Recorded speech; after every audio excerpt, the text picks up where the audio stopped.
सुखदम्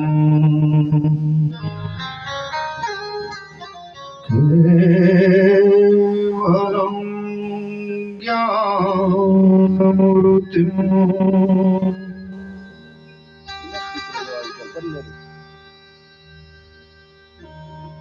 द्वन्द्वातीतं गगनसदृशं तत्त्वमस्यादिलक्ष्यम् एकं नित्यं विमलमचलम् सर्वधी साक्षिभूतम् भावातीतं त्रिगुणरहितं सद्गुरुं तं नमामि।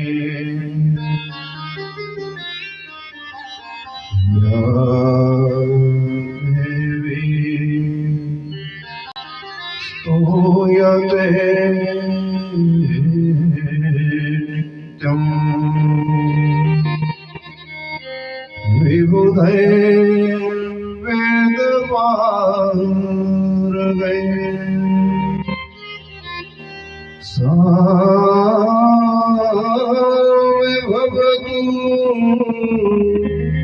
जिह्वाग्रे ब्रह्मरूपा सरस्वतीम्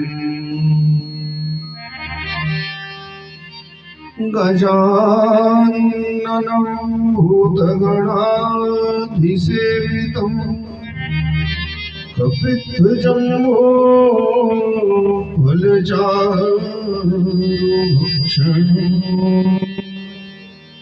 उमासुतं शोकविनाशकारकम्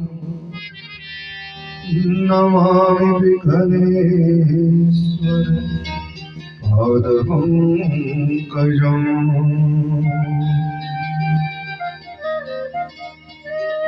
मङ्गलं भगवान् विष्णु मङ्गलं गरुडध्वज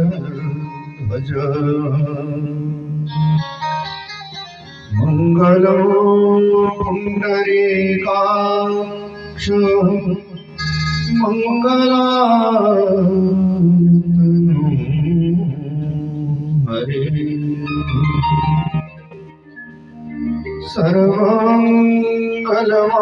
सर्वमङ्गलमाङ्गल्ये शिवे सर्वार्थसाधिके शरण्ये त्र्यम्बके गौरी नारायणी नमोस्तुते।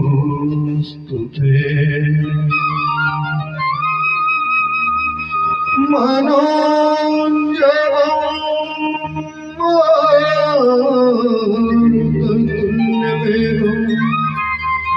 जितेन्द्रियो बुद्धिमतां वरिष्ठम्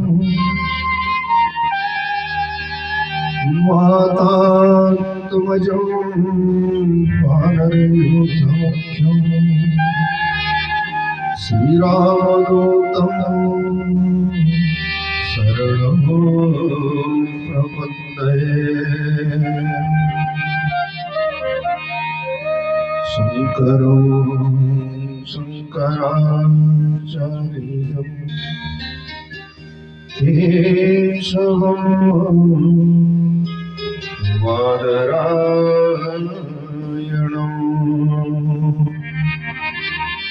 सूत्रभाष्यकृतौ वन्दे भगवन्तौ पुनः पुनः। नमो स्तुते व्यास विशाल बुद्धे फुल्लारविन्दयत भद्र निद्राः येन तोया भारत तैलपूर्णम् प्रज्वलितो ज्ञानमया प्रदीपः ध्येयं सदा परिभवघनमभिष्टदो तीर्थास्पदम् शिवविरञ्चिन्युतं शरणयो हरित्यारत्याहं प्रणतपाल भवाब्धिभूतं वन्दे महापुरुषते चरणारविन्दम्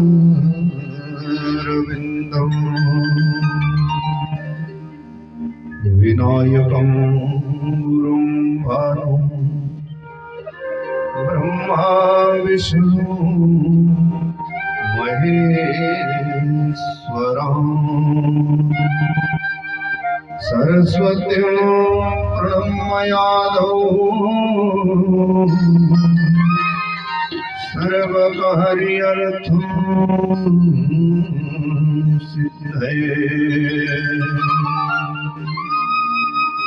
ॐ श्रीमन्महागणाधिपतये नमः।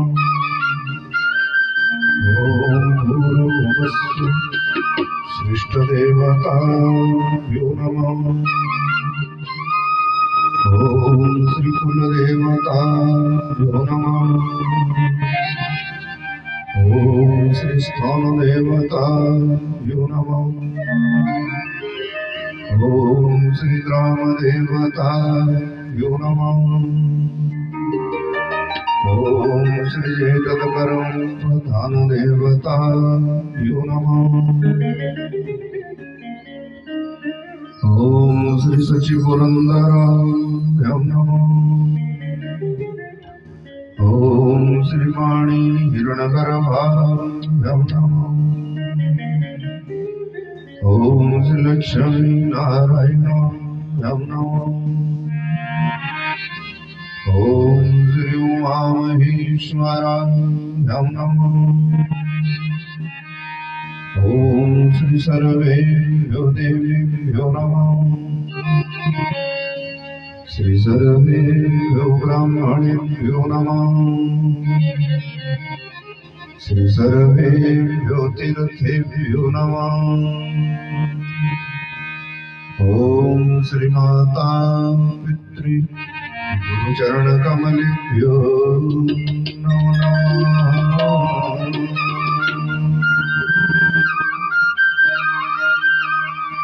राधे राधे गोविंद गोविंद राधे राधे राधे गोविंद गोविंद राधे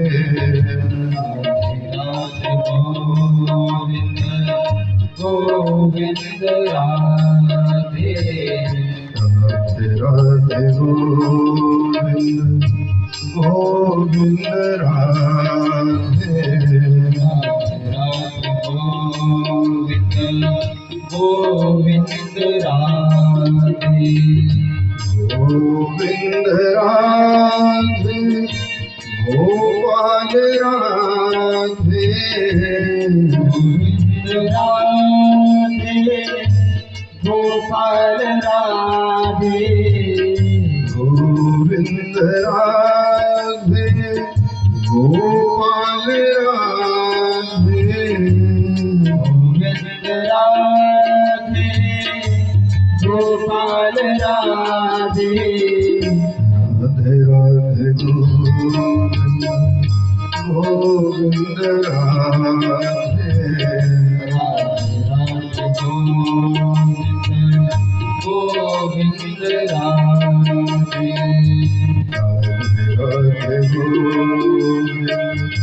गोविंद राधे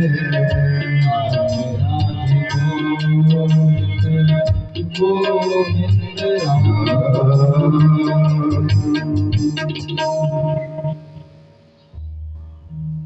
परम सुधीर परात्पर अखिलेश्वर अकारण करुणा वरुणाल्य भगवान कल्पतरु अखिल ब्रह्मांड नायक अनादि अनंत भगवान श्री कृष्ण की वांगमय प्रतिमा श्रीमद् भागवत महापुराण वृंदावन बिहारी लाल मेरे वांग ठाकुर दैवादिदेव भगवान शंकर आदि शक्ति जगत जननी मां भवानी सिद्ध हनुमंत लाल जी महाराज इस क्षेत्र के समस्त देवी देवता गण समस्त दृश्य अदृश्य देवी देवता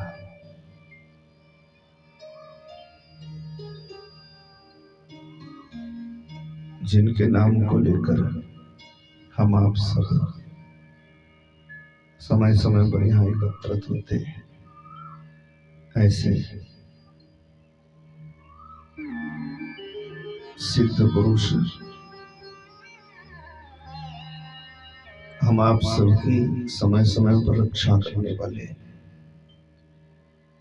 कमलाइया बाबा सिद्ध हनुमंत लाल जी महाराज वर्तमान इस कुटिया की शोभा को बनाए हुए परमादरणीय हमारे बाबा वासुदेव गिरी जी और संतों के विद्वानों के महात्माओं के आशीर्वाद से निरंतर प्रगतिशील हमारी ये मंदिर कमेटी और भगवान की अति कृपा से समय समय पर सत्संग में अपना जीवन लगाते हुए आप समस्त पावन पवित्र पुण्यात्मा जगदाधार जगदम्बा स्वरूपा मात्र शक्ति कथा रसिक सज्जनों नन्हे मुन्ने मेरे बाल गोपाल वृंद तो सर्वविदित है भगवान की अति कृपा से हनुमान जी महाराज की छत्र छाया में भगवान भोलानाथ के चरणों में संत महात्माओं के सानिध्य में हम आप सब कलिकाल के समस्त पापों को धो देने वाली इस भागवती कथा को लेकर आज से 7 दिवस पर्यंत संवेद रूप से एकीभूत हैं। ऐसे सोचकर कि भागवती वार्ता सुराणाम अपि दुर्लभा कोटि जन्म समुत्थेन पुण्यनैव तु लभ्यते। जो भागवती कथा देवताओं को भी दुर्लभ है और करोड़ों करोड़ों जन्मों के पुण्यों के बाद मिलती, उसी कथा को लेकर हम आप सब 7 दिवस पर्यंत यहाँ बाबा के चरणों में रहेंगे। तो पहलों पहले निरंतर इस कुटिया के विकास कार्य के लिए अपने संपूर्ण संतुष्ट हृदय से हमारी व्यासपीठ आपको खूब साधुवाद देती, खूब मंगल कामनाएं। ये सनातन है और बना रहेगा। आने वाली पीढ़ियां बाल बच्चे कम से कम ये तो ध्यान रखेंगे कि शिव जी भी है, राम भी है, हमारे बुजुर्ग भी है, श्राद्ध भी है, तर्पण भी है, महात्माओं की सेवा भी है। सो ये करते रहेंगे। इसीलिए निरंतर यहाँ पर कोई ना कोई कार्य करते हुए आप सब दिनों दिन खूब भगवत प्रेरणा से कार्य कर रहे हैं। व्यासपीठ आपको अनंत शुभकामनाएं देती। को ये कार्य यूं चला रहे हैं और सत्संग के लिए तो क्या कहें। ऐसे स्वर्ग भाग्योदये नमो जन्म समरजितैन पुण्यैन तु सत्संगमं च लभते पुरुषं यथा वै। और कथा के लिए तो क्या क्या, कथाएं तो हम 50 तक पहुंच गई कि पहुंचनी है, पहुंचने वाली है। अब कितनी कथा हुई, कितनी कथा हुई? हाँ 40 से तो निकल ही चुकी ना। तो ये भगवान की अति कृपा है। आपको ये कल को मैं आपसे बढ़िया डाटा ले आऊंगा इकट्ठा करके। कल को मैं खरा ले आऊंगा।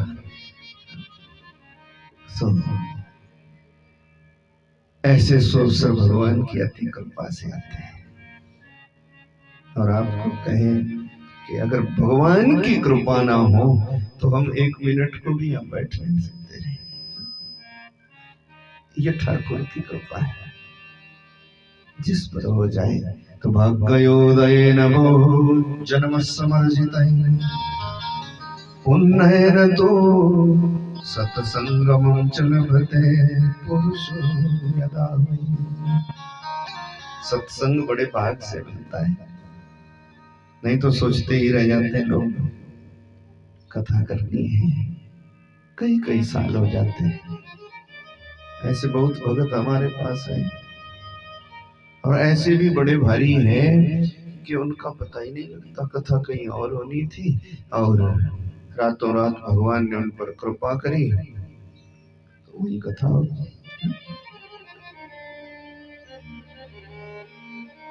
ये गोविंद की गति है। और निरंतर हर एक वर्ष यहाँ पर कथा होती है ना। एक जन्म का पुण्य नहीं है।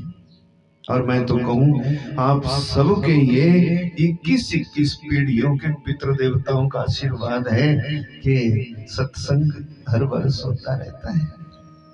देखो 10 की लाठी होती है, 1 का बोझ बन जाता है। और कदाचित ना कई बार 7 दिनों तक आयोजन अपने घर में कराना बड़ी बात तो है नहीं, पर फिर 7 दिनों तक नाता रिश्तेदारी बाल बच्चा भाईचारा है, विघ्न का भय भी रहता है, बड़े विचार रहते हैं, बड़ी चिंता। तो बाबा के पास कोई विघ्न नहीं है, कोई भय नहीं है।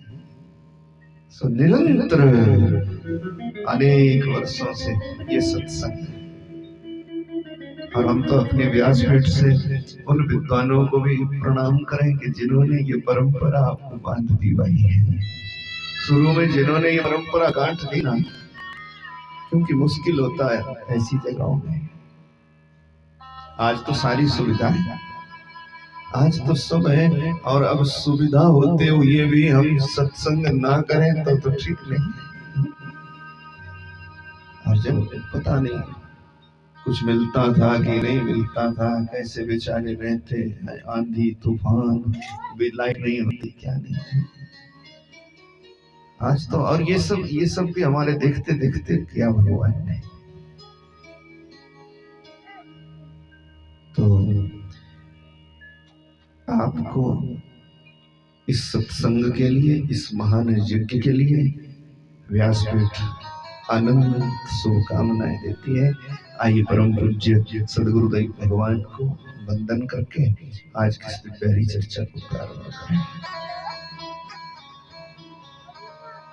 कि ध्यानमूलं गुरुर्ब्रह्मा प्रवृत्ति पूजामूलम् गुरुपदम् किमन्त्रमूलम् गुरुर्वाक्कया मोक्षमूलम् गुरुकृपा। बोले सद्गुरुदेव भगवान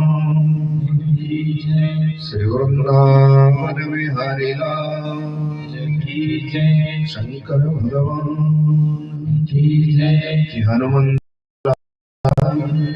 महाराज की जय। श्री गुरु चरण सरोज रज निज मनो सुधा वर्णमो रघुबर विमल जसो योदायको फलचार। तुम सद्गुरुदेव भगवान को वंदना करके मां सरस्वती को वंदना, विघ्न नहीं आए इसीलिए गणेश भगवान को प्रणाम।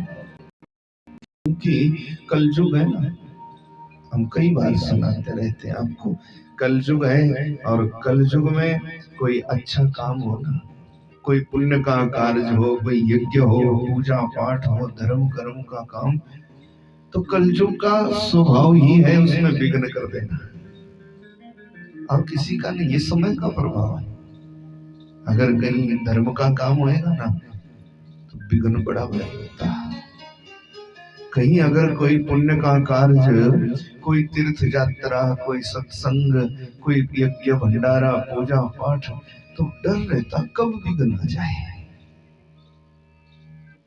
ये इसलिए होता ना, आज से 5126 वर्ष पहले लगभग जिस दिन भगवान गए ना सो छोड़ के दुनिया, अपने धाम चले गए भगवान कृष्ण, उसी दिन से कलयुग आ गया। और आगता कली सर्व साधन बाधका। कलयुग आया तो उसका काम ही है साधन में बाधा करना। जहाँ परोपकार का काम होगा, कोई समाज कल्याण का काम होएगा, वहां पर पता ही नहीं लगता किसके मन में क्या भर देता कि खरे खरे लोग विघ्न को खड़े हो जाते। बोलो।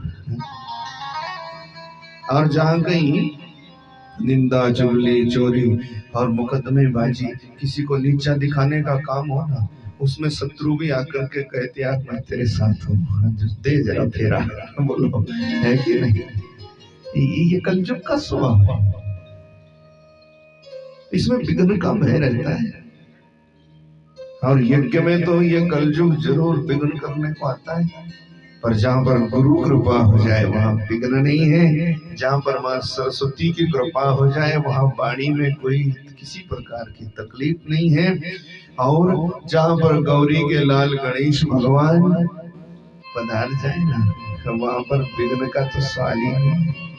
इसीलिए गणेश भगवान को मैं प्रार्थना करूं कि वो पधारे और हमारा ये सप्ताह ज्ञान महायज्ञ के बिना विघ्न के पूरा हो जाए। वक्रतुंड महाकाय सूर्यकोटि समप्रभा निर्विघ्नं कुरु मे देव सर्वकार्येषु सर्वदा। गणेश भगवान आपको भी प्रणाम, आप भी आओ ना, हमारे कार्य को बिना विघ्न के पूरा करो। और फिर यहाँ हनुमान जी तो है, एक भाव है ना कि चारों जुग परताप तुम्हारा है प्रसिद्ध जगत जियारा। हनुमान जी का प्रताप चारों जुगों में, कलयुग में कई गुना अधिक है। सीता जी ने उनको वरदान दे रखा है, तू कलयुग के लोगों का दुखड़ा दूर करेगा। और कलयुग में कि अष्ट सिद्धि नवनिधि के दाता असवर दीन जानकी माता। हनुमान चालीसा तो सभी पढ़ते हैं ना। 8 सिद्धियां 9 निधियां सब सुख संपत्ति तेरी कृपा से होगी जा। कल युग में वरदान दिया सीता माता जी, तो यहाँ पर हनुमान जी है वो रक्षा करेंगे।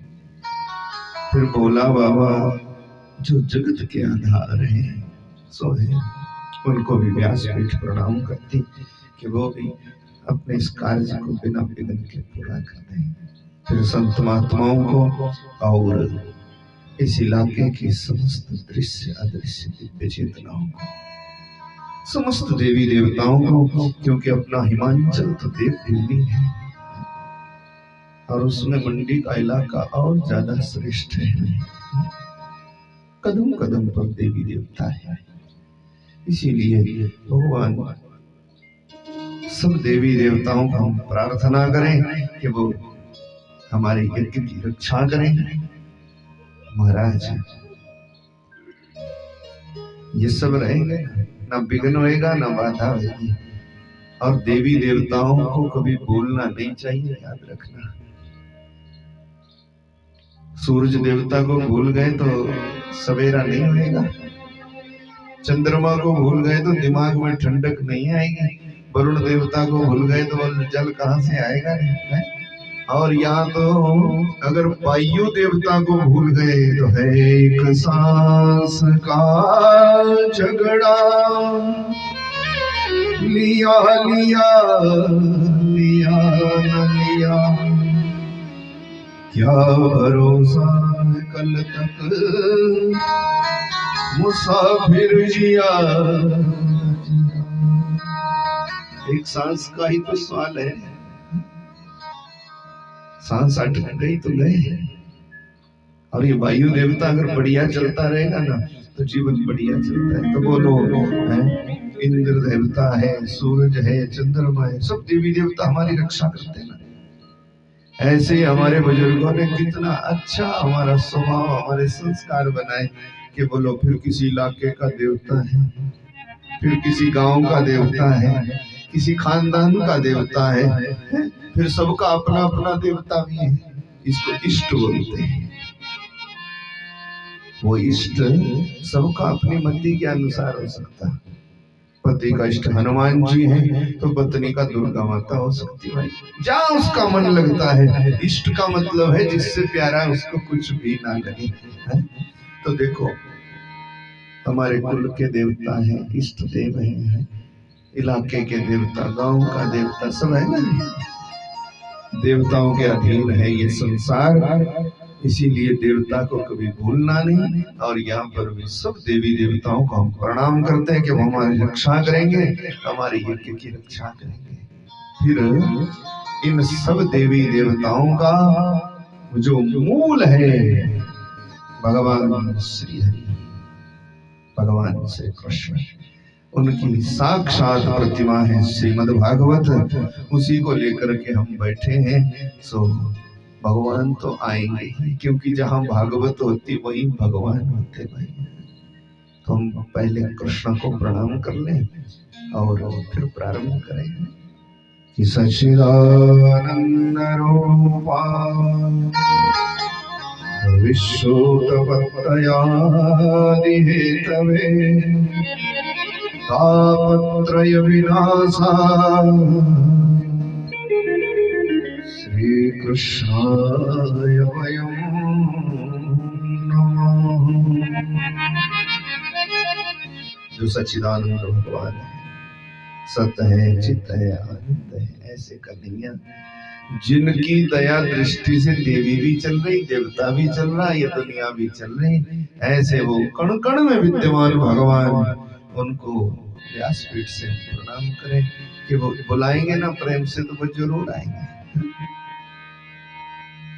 तो एक मिनट बुलाओ ना कि आओ श्याम जी कन्हैया नंद लाल जी, ओ मेरे प्राणों से प्यारे प्यारे गोपाल जी, आओ श्याम जी कन्हैया नंदलाल जी, मेरे प्राणों से प्यारे गोपाल जी, आओ जी कन्हैया नंदलाल जी, मेरे प्राणों से प्यारे गोपाल जी, ओ मेरे प्राणों से प्यारे गोपाल जी, मेरे प्राणों से प्यारे गोपाल जी, आओ श्याम जी कन्हैया नंदलाल जी, मेरे प्राणों से प्यारे गोपाल जी, आओ श्याम जी कन्हैया नंदलाल जी, मेरे प्राणों से प्यारे गोपाल जी।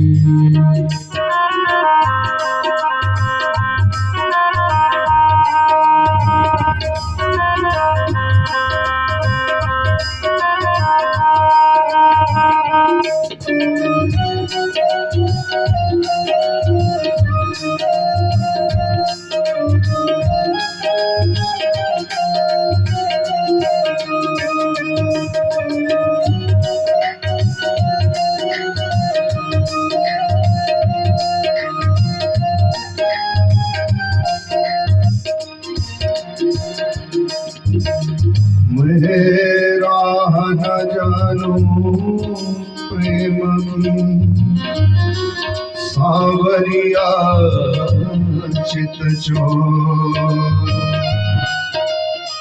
तो ऐसा वरदान कछु मेरो हृदय विभोर, अखियाँ भर भर आई मोहना, भीगी जाए मोरी चुनरिया, काली घटा भी जो कर बरसे,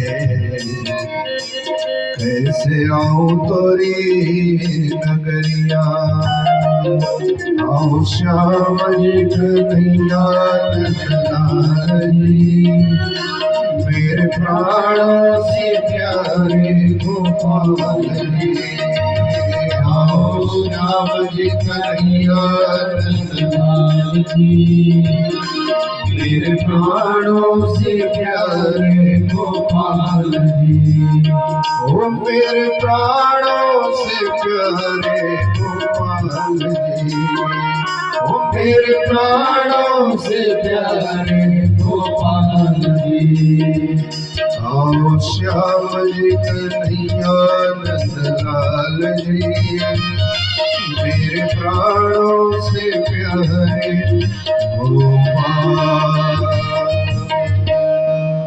सच्चिदानंद रूपाय विश्वोत्पत्तया हेतवे, तापत्रय विनाशाय कृष्णाय वयं नमः।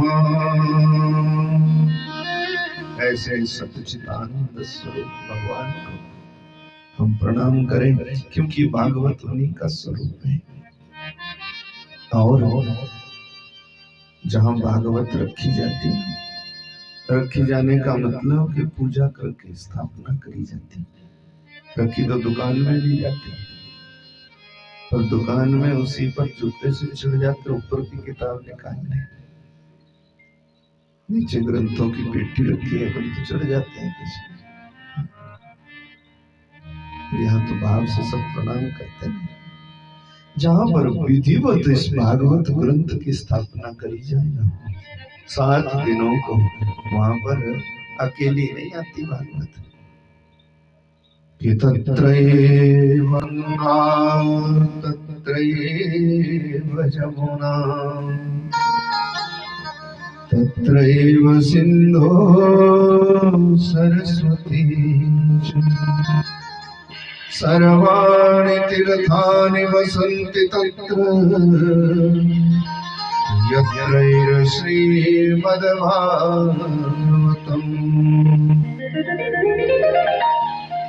श्रीमद्भागवतम् शास्त्रम् यत्र भागवतैर्यदा गायते श्रूयते चापि श्रीकृष्णस्तत्र निश्चितम्। जहाँ श्रीमद् भागवत के ग्रंथ की स्थापना करते हैं, गंगा जी चली आती, जमुना मैया, माँ सरस्वती, चार तीर्थ, सब देवी देवता सबके सब चले आते। तीर्थों का राजा प्रयाग है, तीर्थों के गुरु पुष्कर है, हमारे चार धाम हैं, चार दिशाओं के फिर अलग अलग चार धाम हैं। ऐसे लंबी चौड़ी लिस्ट है हमारे यहाँ सनातन। अभी प्रयागराज का आप भी गए, महाकुंभ में गए, आप भी गए महाकुंभ में।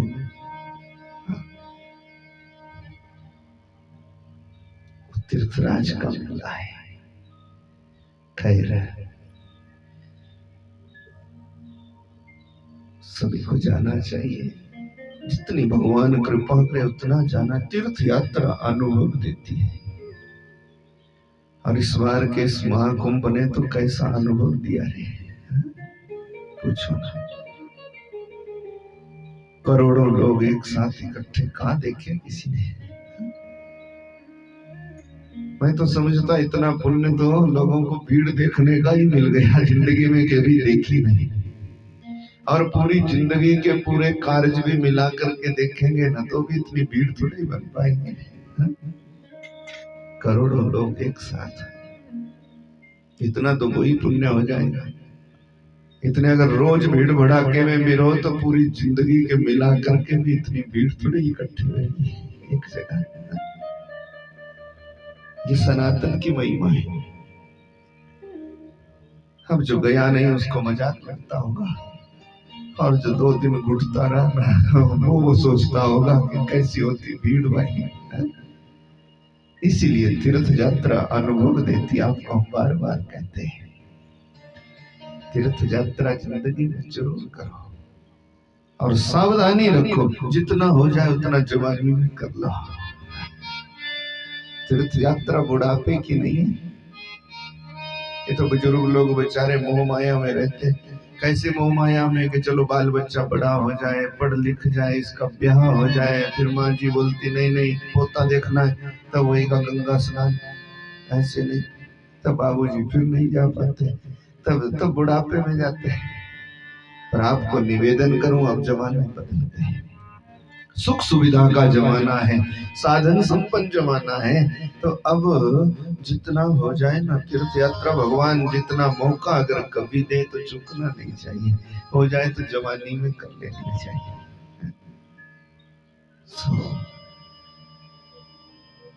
भगवान चलो ना भी भगवान ने दिया तो कोई बात नहीं। मेरा कहने का आपको मैं लाइन पर इसलिए ला रहा ना, क्योंकि अगर ये मौका भी नहीं लगा तो जहाँ पर श्रीमद् भागवत है, गंगा जमुना सरस्वती, वहीं पर चारों धाम है, वहीं पर थोड़ा भाव से बैठो। बोली नारायण भगवान,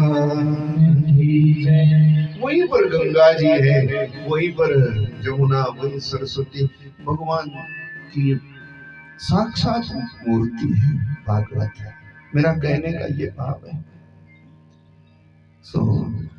सब तीर्थ वहीं पर चले आते हैं। बस हम मान जाएंगे तो जरूर आएंगे। और 7 दिनों के बीच में ही गायते श्रूयते चापि श्री कृष्ण स्तोत्र निश्चितम। जहाँ पर 7 दिनों तक प्रेम से गाई जाती, सुनी जाती है कृष्ण कथा, ये भागवत की कथा, वहां पर एक दिन जरूर आता है कन्हैया। तो यहाँ भी आएगा मेरा विश्वास है। आज नहीं कल, कल नहीं परसों, परसों नहीं तो नरसों। और हमारे मन में एक उमंग भर देगा भगवान से मिलने की। इसीलिए भाव से श्रीमद् भागवत भगवान।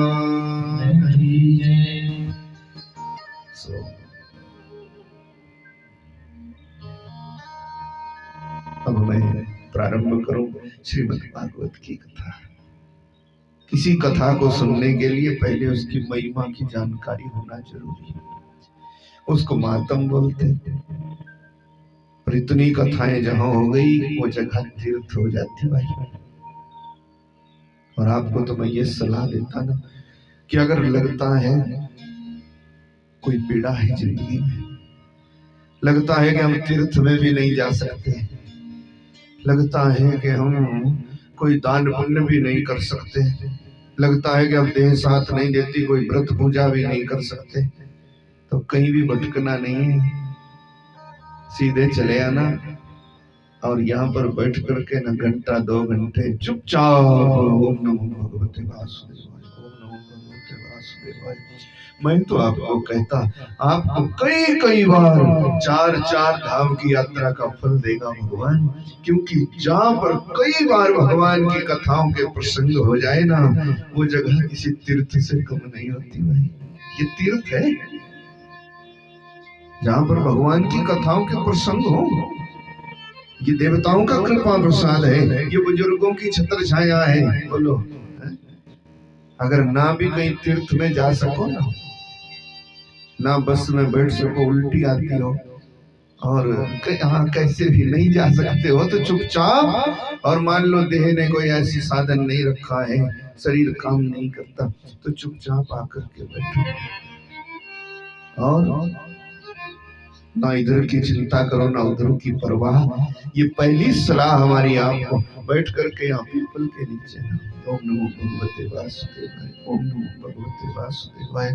मेरा जिम्मा भगवान आपको तीर्थ यात्रा का फल नहीं देगा, जरूर देगा। क्यों? क्योंकि जहाँ भगवान की कथाओं के प्रसंग अनेकों बार हो जाते हैं, अनेकों बार भगवान की पूजा देवताओं का आह्वान हो जाता ना, वो जगह बैकुंठ से कम नहीं है। देवताओं को भी दुर्लभ है, ऐसी जगहों को तो देवता भी तरसते भाई। श्रीमद् भागवत की महिमा की जानकारी कोई मातम बोलते हैं कि कथा क्या है, पहले किसने करी, क्यों करनी चाहिए, इसके करने से क्या फल मिलता है, सो तो आप सब जानते ही हैं। इसीलिए महात्म पर थोड़ी सी चर्चा करेंगे संक्षेप में। महात्म का मतलब है जानकारी। कथा क्यों करी जाती है, तो सीधा सा उत्तर है कि जिंदगी की हर एक व्यथा मिटाने को कथा की जरूरत है। और कथा ही एक ऐसी चीज है ना, अभी आप देखना कोई नई फिल्म आएगी ना, नई से नई,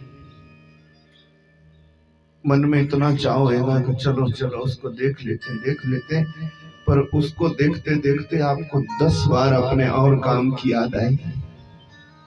बीच में बैठे बैठे भी, भीड़ भड़ाके में भी बैठे होंगे तो भी, और कहीं आप गए होंगे नाता रिश्तेदारी में, खरे में, बुरे में, आपको बता दूं, वहां भी फर्ज तो निभाते ना सब लोग, पर फर्ज निभाते निभाते भी मन में याद आती है, यार ये तो हुआ, अपना कोई अति खास चला गया तो बोले ये तो हुआ ना, ये तो हमें जिम्मेदारी निभानी है, पर आगे का क्या होगा।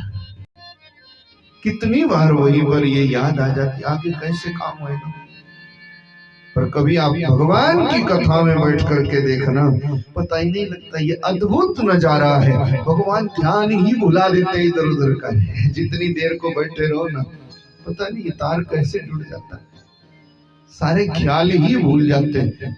और तो और मैं कहता हूँ पीड़ा भी भूल जाती है, तकलीफ भूल जाती है, याद ही नहीं रहती कि मेरे को तकलीफ भी है।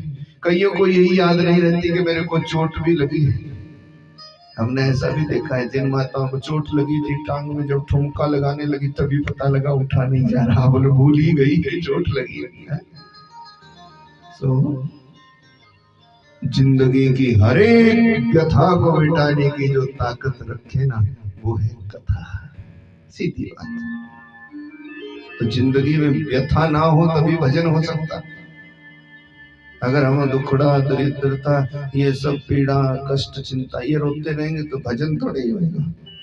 तो व्यथा को मिटा देने वाली जो पद्धति है उसका नाम है कथा। और जब व्यथा मिटेगी तो ही भजन बनेगा, भजन बनेगा तो भगवान की प्राप्ति होगी। इसीलिए बुजुर्गों ने कथा की कल्पना कर ली, इसीलिए संत लोग जगह जगह बैठकर कथा करते हैं।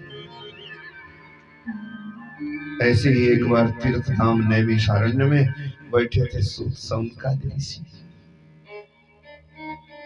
और सूत जी से पूछ लिया ऋषियों ने, बोले कलयुग आ गया, कलयुग के पापों को मिटाने का उपाय क्या है? तो सूत जी ने कहा, हमारे गुरु जी से हमने सुना है, एक उपाय है जो मन इधर उधर से हटा करके सीधा ले जाता भगवान के पास।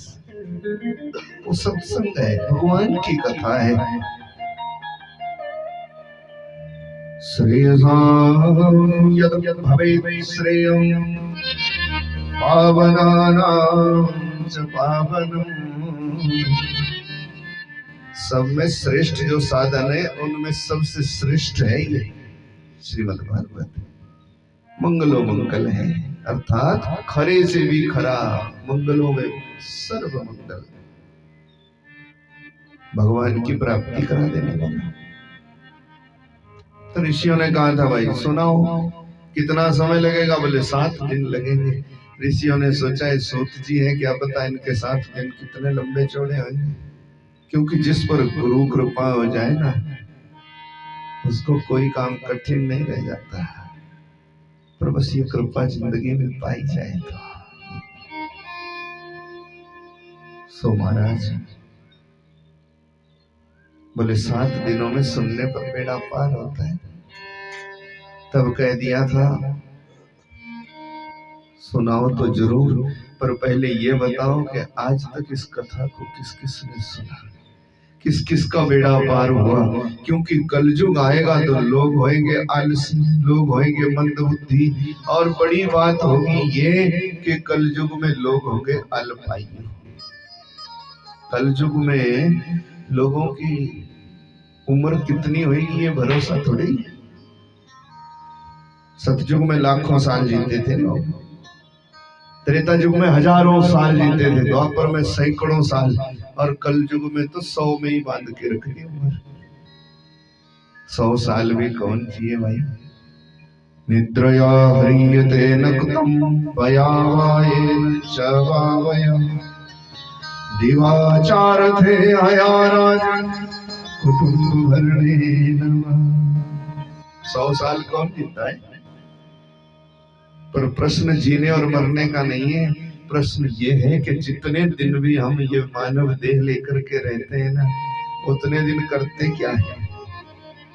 प्रश्न ये है, उतने दिन हम करते क्या है? तो बोलो निद्रया ह्रियते नक्तम भयावायेन च वावयम्। रात सोने में चली जाती और दिन धन कमाने में चला जाता। अगर रात सोने में गई और मान लो किसी की 100 साल की उम्र है तो 50 तो सोने में ही चलेंगे। 100 साल की उम्र है ना, तो 50 तो सोने में चले गए। जैसे कैदियों का दिन गिनते ना बने दिन रात अलग अलग से, तो 100 साल अगर किसी की है तो आधी तो सोने में चली गई, क्योंकि रात को सो जाता, दिन को जानता। भाई निद्रया ह्रियते नक्तम भयावायेन च वावयम्। आधी उम्र सोने में चली जाती और बचपन खेल तमाशे में, जवानी भोग विलास में, धन कमाने में, के बाल बच्चे में, नाता रिश्तेदारी में, मैं मेरा तू तेरा के झंझटों में, और मौत आ जाती दबोच लेती। जो करना चाहिए वो करता नहीं है जीवन। आए थे जिस बात को भूल गई वो बात, छोड़ चले संसार को खाली दोनों हाथ। यूं चली जाती जिंदगियां, फिर क्या फायदा मनुष्य जन्म लेने का? सूत जी ने कहा भगवान की प्राप्ति का साधन नहीं है, 7 दिनों में बेड़ा पार कर देता। पहले किस किस ने सुना है? बोले भक्ति देता, ज्ञान देता, वैराग देता। यही तो हम पूछना चाहते हैं। भक्ति प्राप्त विवेको वर्धते कथम कृष्ण प्राप्ति करम शाश्वत साधनम तद्वद। कलयुग है, भक्ति कैसे है, ज्ञान कैसे है, वैराग कैसे है, और कलयुग के पापों को मिटा देता कृष्ण नाम। तो बोले कृष्ण प्राप्ति का साधन बताओ ना। सूत जी ने कहा एक तरफ तो उम्र छोटी है, पर हमारे गुरु जी से हमने सुना है एक ही उपाय है, श्रीमद् भागवत। श्रीमद् भागवत भक्ति ज्ञान वैराग्य देता। तो लोगों को समझाने के लिए ना संतों की कथा है। ये कथा केवल कहानी नहीं है, ये हम आप सब की कथा है। बोले जब कलयुग आता ना, सच नहीं रह जाता, दया नहीं रह जाती, दान नहीं रह जाता, बड़े बड़े विद्वान पाखंडी हो जाते हैं, धर्म का खंडन करते हैं। पाखंडी जानते हैं? पाखंड उसको बोलते ना कि जो भगवान को पाने की जो कला है ना, सनातन धर्म भगवान को पाने का जो रास्ता है, उसको जो खंडित करता है वो पाखंडी है। बोली नारायण भगवान। हाँ, सनातन को जो खंडित करता है बस वो पाखंडी है। याद रखो, जो दान नहीं मानता, धर्म नहीं मानता, जो पूजा नहीं मानता, पाठ नहीं, देवी नहीं, देवता नहीं, वो है पाखंडी। याद रखो, क्योंकि भगवान ने जब हमारे को मनुष्य जन्म लेकर के दुनिया में भेजा ना, तो हमारे को देह भी दी, देखने को आंख भी दी, सुनने को कान भी दिया, ग्रंथ भी दिए, शास्त्र भी दिए, पुराण भी दिए। और फिर हम में से कितने समझदार लोग हो जाते, बोलते वो यार ढोंगबाजी है, कुछ नहीं। ऐसे ऐसे ज्ञानी निकल जाते वो लोग। हम कथा में सुनाते रहते, कई बार बोलते वो यार ये बेकार का ढोंग है। मूर्ति में थोड़ी होता भगवान, ऐसे मिल जाते जी। कई बोलेंगे हनुमान की मूर्ति, उसमें थोड़ी होता भगवान, उसमें भगवान नहीं होता। और फिर आगे पीछे बता क्या चर्चा करते जी, भगवान तो कण कण में रहता है, ऐसी कोई जगह नहीं है जहां भगवान नहीं। तो हमारे धर्म ग्रंथ भी ऐसे ही कहते, ऐसी कोई जगह नहीं है जहां भगवान नहीं। भगवान कण कण में रहता है। तो जब कण कण में है ना, कण कण में है तो मूर्ति में नहीं है बस, ये तो बेईमानी नहीं। शास्त्र भी कहते, ग्रंथ भी कहते कि भगवान कण कण में है। खांसी का ऐसा स्वभाव जब आ जाएगा तब नहीं रुकती, और जब नहीं आती तो 6 महीने भी नहीं आती। खुली खांसी करो दीदी, खुली। ऐसे क्यों कर रहे हैं? आज मैं कर रहा हूं, आप भी करो ना, खुली ऐसी। और खांसी का नियम ही ऐसा है, खांसी और खारिश ये 2 चीजें ऐसी है ना, जब कोई खरीब आता है तब शुरू होती। बोलो ये मैं कथा में भी सुना रहा था एक जगह, सब लोग बड़े हंसते रहे, बड़े आधा घंटे तक। मैं कहा खांसी और खारिश का नियम है कि जब खरा काम होना हो तब खारिश तब लगती, या कहीं खरी जगह में खड़े होना तब खारिश लग सकती। और खांसी का भी ऐसा ही नियम है, खरी गल आई नहीं और खांसी आई नहीं। बोलो तो बोले श्री रामचंद्र भगवान। तो मैं कह रहा भगवान कण कण में है, पर बेईमानी लोग कैसे करते हैं। बोले कण कण में भगवान है, सब जगह है, पर हम कहेंगे कि मूर्ति में है। भाई उसको धूप बत्ती दिखाओ तो बोलते यार मूर्ख है तुम लोग, मूर्ति में थोड़ी है भगवान। तो मैं उन लोगों को कहता कि वो महामूर्ख है। एक तरफ से तो कह रहे कण कण में है, फिर कण कण में मूर्ति को नहीं मानते। 5 फुट के हनुमान में नहीं दिख रहा उनको, कण कण में दिख रहा है। तो तकलीफ क्या है जब कण कण में हम कह रहे सब जगह है भगवान, तो फिर हनुमान में भी है, शिव जी में भी है, तकलीफ क्यों करते हो यार? किसी को शिव जी में मिल रहा हो शिव जी की पूजा करो, किसी को हनुमान में मिल रहा हनुमान की करो। और बेईमानी कैसी कर रहे, बोले मूर्ति में नहीं है, और दूसरी तरफ से अपनी मंडली को पढ़ाते हैं ऐसा ना ना भगवान कण कण में, कोई जगह नहीं जहाँ भगवान नहीं है, कण कण में रहता, निराकार है भगवान, हर जगह रहता है वो, पत्ते पत्ते में रहता है। और फिर बोलते हनुमान में नहीं है, ये लोग मूर्ख है। तो मूर्ख की वो बोलने वाले महामूर्ख हुए, तो मूर्ति में भी है, उसमें क्या तकलीफ होती है आपको? जब कण कण में है तो मूर्ति में है। तो हम ऐसे ठगे जाते, ठगबाजी में नहीं आना, उनको बोलते पाखंडी। बोले नारायण भगवान। हम सनातनी है, यहाँ पर पूजा पाठ सत्संग हवन श्राद्ध तर्पण ये सब पहले से हुआ। जब कुछ भी नहीं था तब भी ये था, और जब कुछ भी नहीं रहेगा तब भी रहेगा। उसी को बोलते सनातन। सनातन की महिमा को जानना ही भगवान को जानना है, और इसका जो खंडन करे वो पाखंडी हुई। पाखंड निरतः संतो विरक्ताश्च परिग्रह कन्या विक्रयणो लोभात् दंपत्तिना चुकलकनम। सूत जी ने कहा कलयुग है, माँ बाप कन्या का व्यापार करने लग जाते, सच नहीं रह जाता, तप नहीं रह जाता, दया नहीं, धर्म नहीं। बड़े बड़े संत जिनको बोलते वो पाखंडी हो जाते। इसीलिए रास्ता एक ही है, भगवान का वचन। तो भागवत की कथा सुनो। ऋषियों ने कहा तो उससे आएगी भक्ति, भागवत से आएगा ज्ञान, भागवत से आएगा वैराग। किस किस को आया आज तक बोलो? तो एक कथा सुनानी बड़ी समझाने को, ये कथा समझाने को है, मैं कह रहा था। तब एक कथा सुनानी पड़ी। सूत जी ने कहा, बोले देखो एक बार नारद जी आए थे घूमते घूमते, और जगह जगह घूमे, कलयुग आ गया, कहीं मन नहीं लगा तो वृंदावन गए, वृंदावन में भी मन नहीं लगा तो जमुना के किनारे गए, और वहां पर एक लीला देखी। कैसी? एक जवान माता जी है, दो बूढ़े उनकी गोद में पड़े, सुनाते ना कथा, उनकी गोद में लेट रहे। नारद जी ने देखा ये कौन होंगे, और पूछ ही लिया। बोले ये बूढ़े तेरे दादा परदादा है। रो रो के कहने लगी, बोले दादा परदादा नहीं, मेरे बच्चे हैं, ये मेरे बेटा है।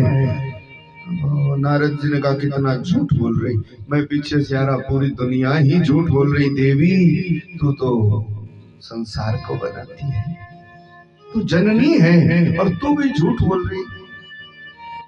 रोते रोते कहने लगी मैं सच कह रही। नारद जी बोले सच कैसे कह रहे? ऐसा कभी हो सकता कि मां जवान और बेटे बूढ़े हो जाए?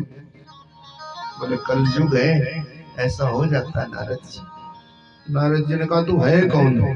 अहम भगति ख्याता इमे में तनयो मतो ज्ञान वैराग्य नामानो काल योगी। मैं भक्ति हूँ महाराज, ये मेरे पुत्र है, ज्ञान और वैराग्य। समय के प्रभाव से बूढ़े हो गए, वृंदावन के संजोग से मैं जवान हो गई, बच्चे बूढ़े रह गए। भक्ति आज भी नाचती है वृंदावन में, है तो केवल भक्ति, नहीं तो लोग कोई बड़ा भारी ताम झाम के साथ नहीं रहते, बड़े साफ सुथरे नहीं रहते, बड़ा खान पान कोई बढ़िया नहीं रखते, पर भक्ति जरूर नाचती है गली गली गली गली में। राधे राधे बोले राधेश्वरी राधा।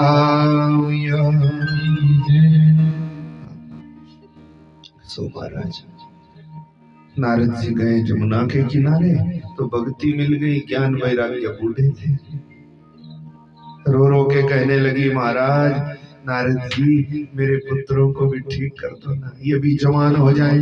नारद जी ने वेद का पाठ सुनाया, गीता का पाठ सुनाया, अनेक मंत्र तंत्र किए, ज्ञान वैराग्य नहीं उठे। तब नारद जी को चिंता हुई थी, अब ज्ञान वैराग्य की चेतना कैसे जागेगी। तब आकाशवाणी हुई थी, नारद जी जब तक कोई संत जिंदगी में नहीं आएगा तब तक काम बनेगा नहीं। इसीलिए जब होएगी ना तभी तो आगे का मार्ग मिलेगा। नारद जी को पहले ही घमंड हो गया था, वो अपने से बड़ा संत किसी को मानते नहीं थे, इसीलिए ना ज्ञान उठा ना वैराग उठा। एक बात और कह दूं, किसी भी चीज का घमंड, चाहे विद्या का घमंड, चाहे रूप का घमंड, चाहे धन का घमंड, चाहे नाता रिश्तेदारी का घमंड, जब ये घमंड का अंकुर फूट जाता है ना तो कोई कार्य सिद्ध नहीं होता, कोई काम सिद्ध नहीं होता, वो बीच में पक्का लटकता है, याद रखना। इसीलिए घमंड नहीं करना चाहिए। नारद जी सोच रहे थे तो ज्ञान वैराग्य को तो अभी जगाएंगे, एक मंत्र मारेंगे उठेगा, बोलो। पर ना ज्ञान उठा ना वैराग्य। नारद जी शंख घंटी बजाते मर गए, घंटी घड़ियाल बजाए, वेद मंत्रों का पाठ किया, गीता जी के 18 अध्याय सुनाए पूरे, कान में पता नहीं क्या क्या कहा, ना ज्ञान उठा ना वैराग्य। और नारद जी को चिंता हो, कैसे ज्ञान वैराग्य जवान होंगे। इसीलिए निकल पड़े थे। तब हुई थी आकाशवाणी, बोले संत जब तक नहीं आएगा जीवन में तब तक बेड़ा पार नहीं होएगा। और नारद जी ने सोचा जमुना के किनारे तो कोई संत है नहीं, चलो गंगा के तट हरिद्वार आ गए। वहां भी नारद जी का मन नहीं माना और नारद जी चले गए थे बद्रीनाथ। बद्रीनाथ में 4 महात्मा मिल गए थे, सनक सनंदन सनातन और संत। उनसे कह दिया कि चलो ज्ञान वैराग्य दुखी है भाई। वृंदावन में महात्माओं ने कहा तो दुखी तो वो है, तो दुखी आएगा किसी को अपना दुख मिटाने की, कोई और जाएगा उसका दुखड़ा मिटाने। प्यासा आएगा कुएं के पास की, कुआं चल के जाएगा प्यासे के पास। ज्ञान वैराग्य से कहो ना, अगर उनको तकलीफ है तो चले आओ। नारद जी ने कहा वो बेचारे मारे गए हैं काल के प्रभाव में, इसीलिए आप कृपा करो। सनकादि मुनि आधा रास्ता तय करके हरिद्वार है। बोले आधे से ज्यादा तो हम जाएंगे नहीं, उल्टी गंगा नहीं बहनी चाहिए, उल्टी गंगा खतरनाक होती है। आजकल उल्टी गंगा बहती है, देखा नहीं आपने? कभी एक एक गांव में 5-5 कथाएं लगी रहती, पर बाद में हम तड़पते रहते, फल ठीक नहीं मिलता।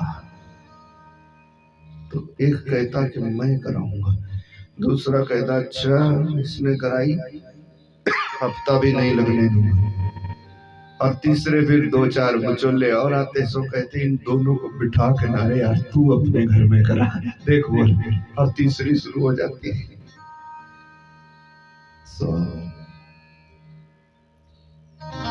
दूसरी तरफ से ये श्रद्धा भाव थोड़ा ही रहता है। अनेक ऐसे कथा का तो उदाहरण दिया ना, पर ऐसे बड़े भारी काम हैं जिनमें उल्टी गंगा बहती है। लोग सोचते कि अगर मैं ना करूं तो कुछ होने वाला नहीं है, और मैंने किया ऐसा कोई माई का लाल करके दिखाए वाला, इसीलिए काम सफल नहीं होते। कथाओं का तो कुछ नहीं, जिससे बात करने की मर्यादा भी नहीं बनती ना जी। कथा के लिए लोग उनके पैर भी पकड़ देते हैं, बोले महाराज एक मौका मैंने भी दो, बोलते एक मौका मेरे को, एक मौका। और कथा के लिए तो लोग ऐसा मौका मांगते जैसा इलेक्शन में मांगते हैं, एक मौका मेरे को, कि एक मौके के बाद पता नहीं विमान आ जाएगा बोलो। इसीलिए सब सार ही खत्म हो गया। नारद जी बेचारे गए, सनकादि मुनियों ने कहा हम नहीं जाएंगे वापस, ज्यादा है तो आधे रास्ते तक चलेंगे, हरिद्वार से आगे नहीं गए। बोले गर्ज पड़े सब ज्ञान वैराग्य को लाख बार, पर उल्टी गंगा नहीं आएंगे। अब जोर जबरदस्ती आएगा ना कोई के भाई ले मैं सुनाता तेरे को कथा, अरे मैं कुछ लूंगा भी नहीं है। कई तो बोलते मैं सब कुछ ले आऊंगा घर से, बराबर एक बार करा दो, और सुनते तक नहीं जिंदगी में कथा कभी। घड़ी भर सुनने की हिम्मत नहीं रखते और हाथ जोड़ के जगह जगह कहते हैं एक बार कर कुछ नहीं लेते। आप सनकादि मुनियों ने कहा ऐसी उल्टी गंगा नहीं बहाते,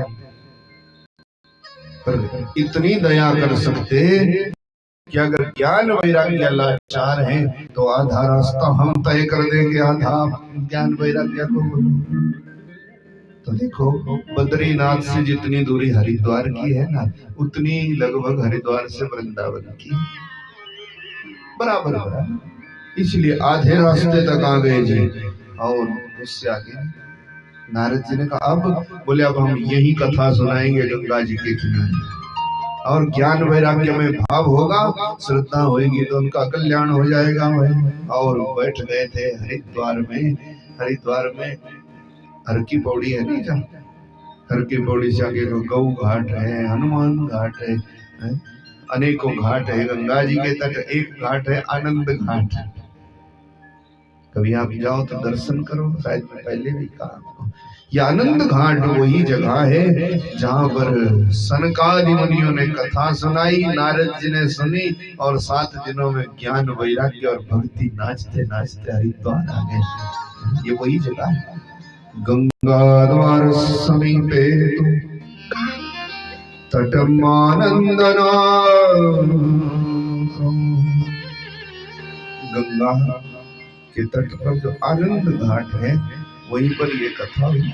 7 दिनों तक हुई। सूत जी कह रहे ना 7वें दिन को भक्ति भी ज्ञान भी वैराग भी सब जवान होकर के दौड़े आए, और एक ही बात कह रहे थे, श्री कृष्ण गोविंद हरे मुरारी, हे नाथ नारायण वासुदेव, श्री कृष्ण गोविंद हरे मुरारी, हे नाथ नारायण वासुदेव, श्री कृष्ण गोविंद हरे मुरारी, हे नाथ नारायण वासुदेव, हे नाथ नारायण वासुदेव, हे नाथ नारायण वासुदेव, हे नाथ नारायण वासुदेव, हे नाथ नारायण वासुदेव, श्री कृष्ण गोविंद हरे मुरारी, हे नाथ नारायण वासुदेव, श्री कृष्ण गोविंद हरे मुरारी, हे नाथ नारायण वासुदेव। भक्ति भी नाचते नाचते ज्ञान भी वैराग्य जवान हो गए। सूत जी ने कहा ये भागवत की कथा से भक्ति भी होती, ज्ञान भी होता, वैराग्य भी होता। नारद जी के कहने पर भक्ति भक्तों के हृदय में चली गई, ज्ञान ज्ञानियों के पास, वैराग वैरागियों के पास। नारद जी आगे निकल गए।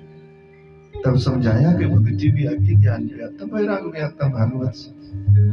बोले और क्या होता? बोले श्रीमद् भागवती वार्ता सुराणामपि दुर्लभा, यस्य श्रवण मात्रेण पापिनां मुक्ति भागी। बोले महापापी की भी मुक्ति कर देती, महापापी को भी तार देती। ऋषियों ने पूछा इतना ही बोलना जितना हुआ हो, महापापी को पहले भी तारा कोई है? क्योंकि कलयुग आएगा और कलयुग के लोग इतने खतरनाक होंगे ना, भजन को तो उनकी जीव काम नहीं करेगी, और निंदा चुगली को चाहे 24 घंटे लगा के रखो, वो सपने में भी, कईयों को आदत होती है वो सपने में भी वही बात करते जो दिन को कर रखी हो, और फंस जाते कई लोग। देखना कईयों को आदत होती ना ऐसी, सपने में बोलते रहते, जो दिन को हुआ सो रात को भी पूरा पूरा पढ़ देते जी, और दिन को तो बेईमानी से छुपा के रखते ना, सपने में पढ़ देते, फिर फंस जाते। बोलो बोल बोल निंदा चुगली का ऐसा प्रभाव। भजन भजन सोते सोते तो क्या बने, जागते भी नहीं बनता।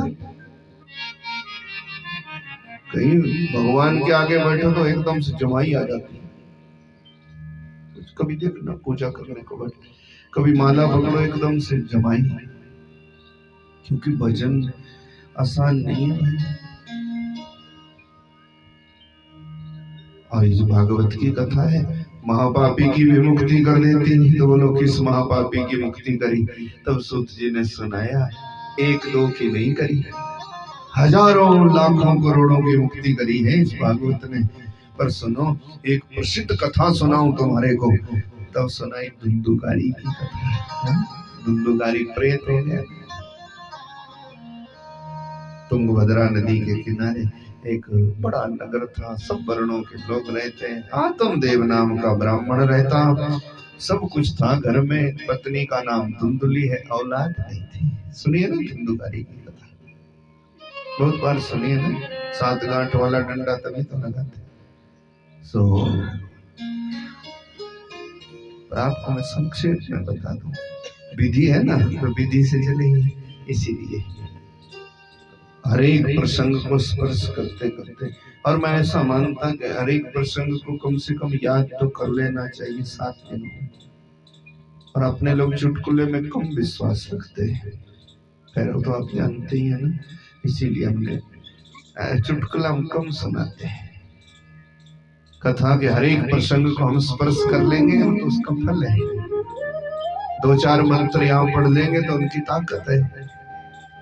सास बहू की कहानी सुनाएंगे, काऊ चिड़िया की कथा सुनाएंगे, और 7 दिन बाद घर को जाएंगे, ना कुछ आपका ना हमारा। ऐसा हम करते नहीं भाई। 5-7 दिनों में 2-4 बात आपकी समझ में आ जाए तो हमारा भी कल्याण, आपका भी होता है। बस यही बात है। तुंगभद्रा नदी के किनारे एक अनुपम नगर था, सब वर्णों के लोग। आत्मदेव ब्राह्मण रहता।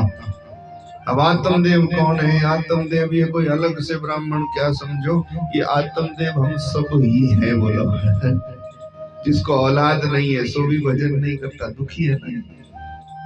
जिसको पीड़ा है सो भी भजन नहीं करता। हम कहते कि पीड़ा ठीक हो जाएगी, भजन करो भजन करो। अगर बोलता हमारा 3 साल तो वीरवार का व्रत किया, पीड़ा जरा नहीं गई। मैं कहा अब क्या किया? बोले अब सब कुछ खटका ही छोड़ दिया। अब का जा बने।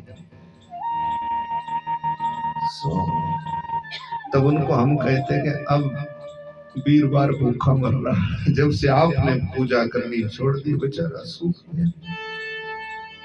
कई लोग पता क्या कहते, पहले तो हम शनिवार का व्रत करते थे, इतने दिन किया कुछ फायदा ही नहीं हुआ। तो बोले तब से हमने बिल्कुल ही छोड़ दिया। तो उनको भी हम कहते आजकल शनि देवता भूखा मर गया, आपने उसकी पूजा छोड़ दी तो बेचारा था। कई कहते शिव जी को पहले जल चढ़ाता था, बेटे को नौकरी नहीं लगी, मैं कहा जा भाई चढ़ाना ही छोड़ दिया। मैं कहा आजकल शिव जी प्यासा मर गया, जब से तुमने जल चढ़ाना छोड़ा तो शिव जी बेचारा तड़प रहा कि पानी पिला दो कोई, क्योंकि तेरे ही भरोसे तो है। मानसिकताएं बिगड़ जाती है हमारी। हम सोचते कि मैं ये नहीं करूंगा तो भगवान को कौन सी कमी हो रही? भाई भगवान तो भगवान है, हम उसकी सृष्टि में पैदा हुए छोटे से जीव है और टक्कर लेने चलते भगवान से। बोलो, एक चिंटी लड़ जाती ना, जो आधी लाल और काली होती है, लड़ जाती, 3 दिन बुखार नहीं जाता, खरे खरे तगड़े का भी। उसकी सृष्टि में एक चिंटी भी हमारे को मारने को काफी है, और हम बोलते नहीं उसने कुछ किया नहीं, हमने पानी चढ़ाना ही छोड़ दिया। मैं कहा अब कहाँ वो प्यासा मर गया है यार, तो फिर भी वैसा ही। इसलिए मानसिकता खराब ना करो। आत्मदेव के औलाद नहीं है। धुंधुली बेचारी खूब दान पुण्य किए और रोज लड़ाई झगड़ा करती घर वाले के साथ। क्या हुआ तेरे दान पुण्य से? क्या हुआ तेरे पूजा पाठ से? अपने आप इतना विद्वान है, घर में औलाद नहीं है, तड़के में निकल गया था एक दिन झगड़ा करके। अब मैं वापस नहीं आऊंगा। जंगल में मिला था महात्मा और एक फल दिया, बोले अरे दुखी क्यों होता, ये ले जा। सत्य शौचम दया दानम एक भक्तम तो भोजनम वर्षावधि अस्त्रिकार्यम तेन पुत्रो अति निर्मला। जा इस फल से गर्व रहेगा तेरी घरवाली के। 4 नियम करना भाई, कभी झूठ नहीं बोलना, पवित्र रहना, दया करना, जीव हत्या ना हो जाए गर्भ अवस्था में, और दान पुण्य करना जरूर, तो निर्मल पुत्र होएगा। एक बात याद रखना, कभी कभी हम सोच लेते हैं ना कि दवा ठीक कर देती है,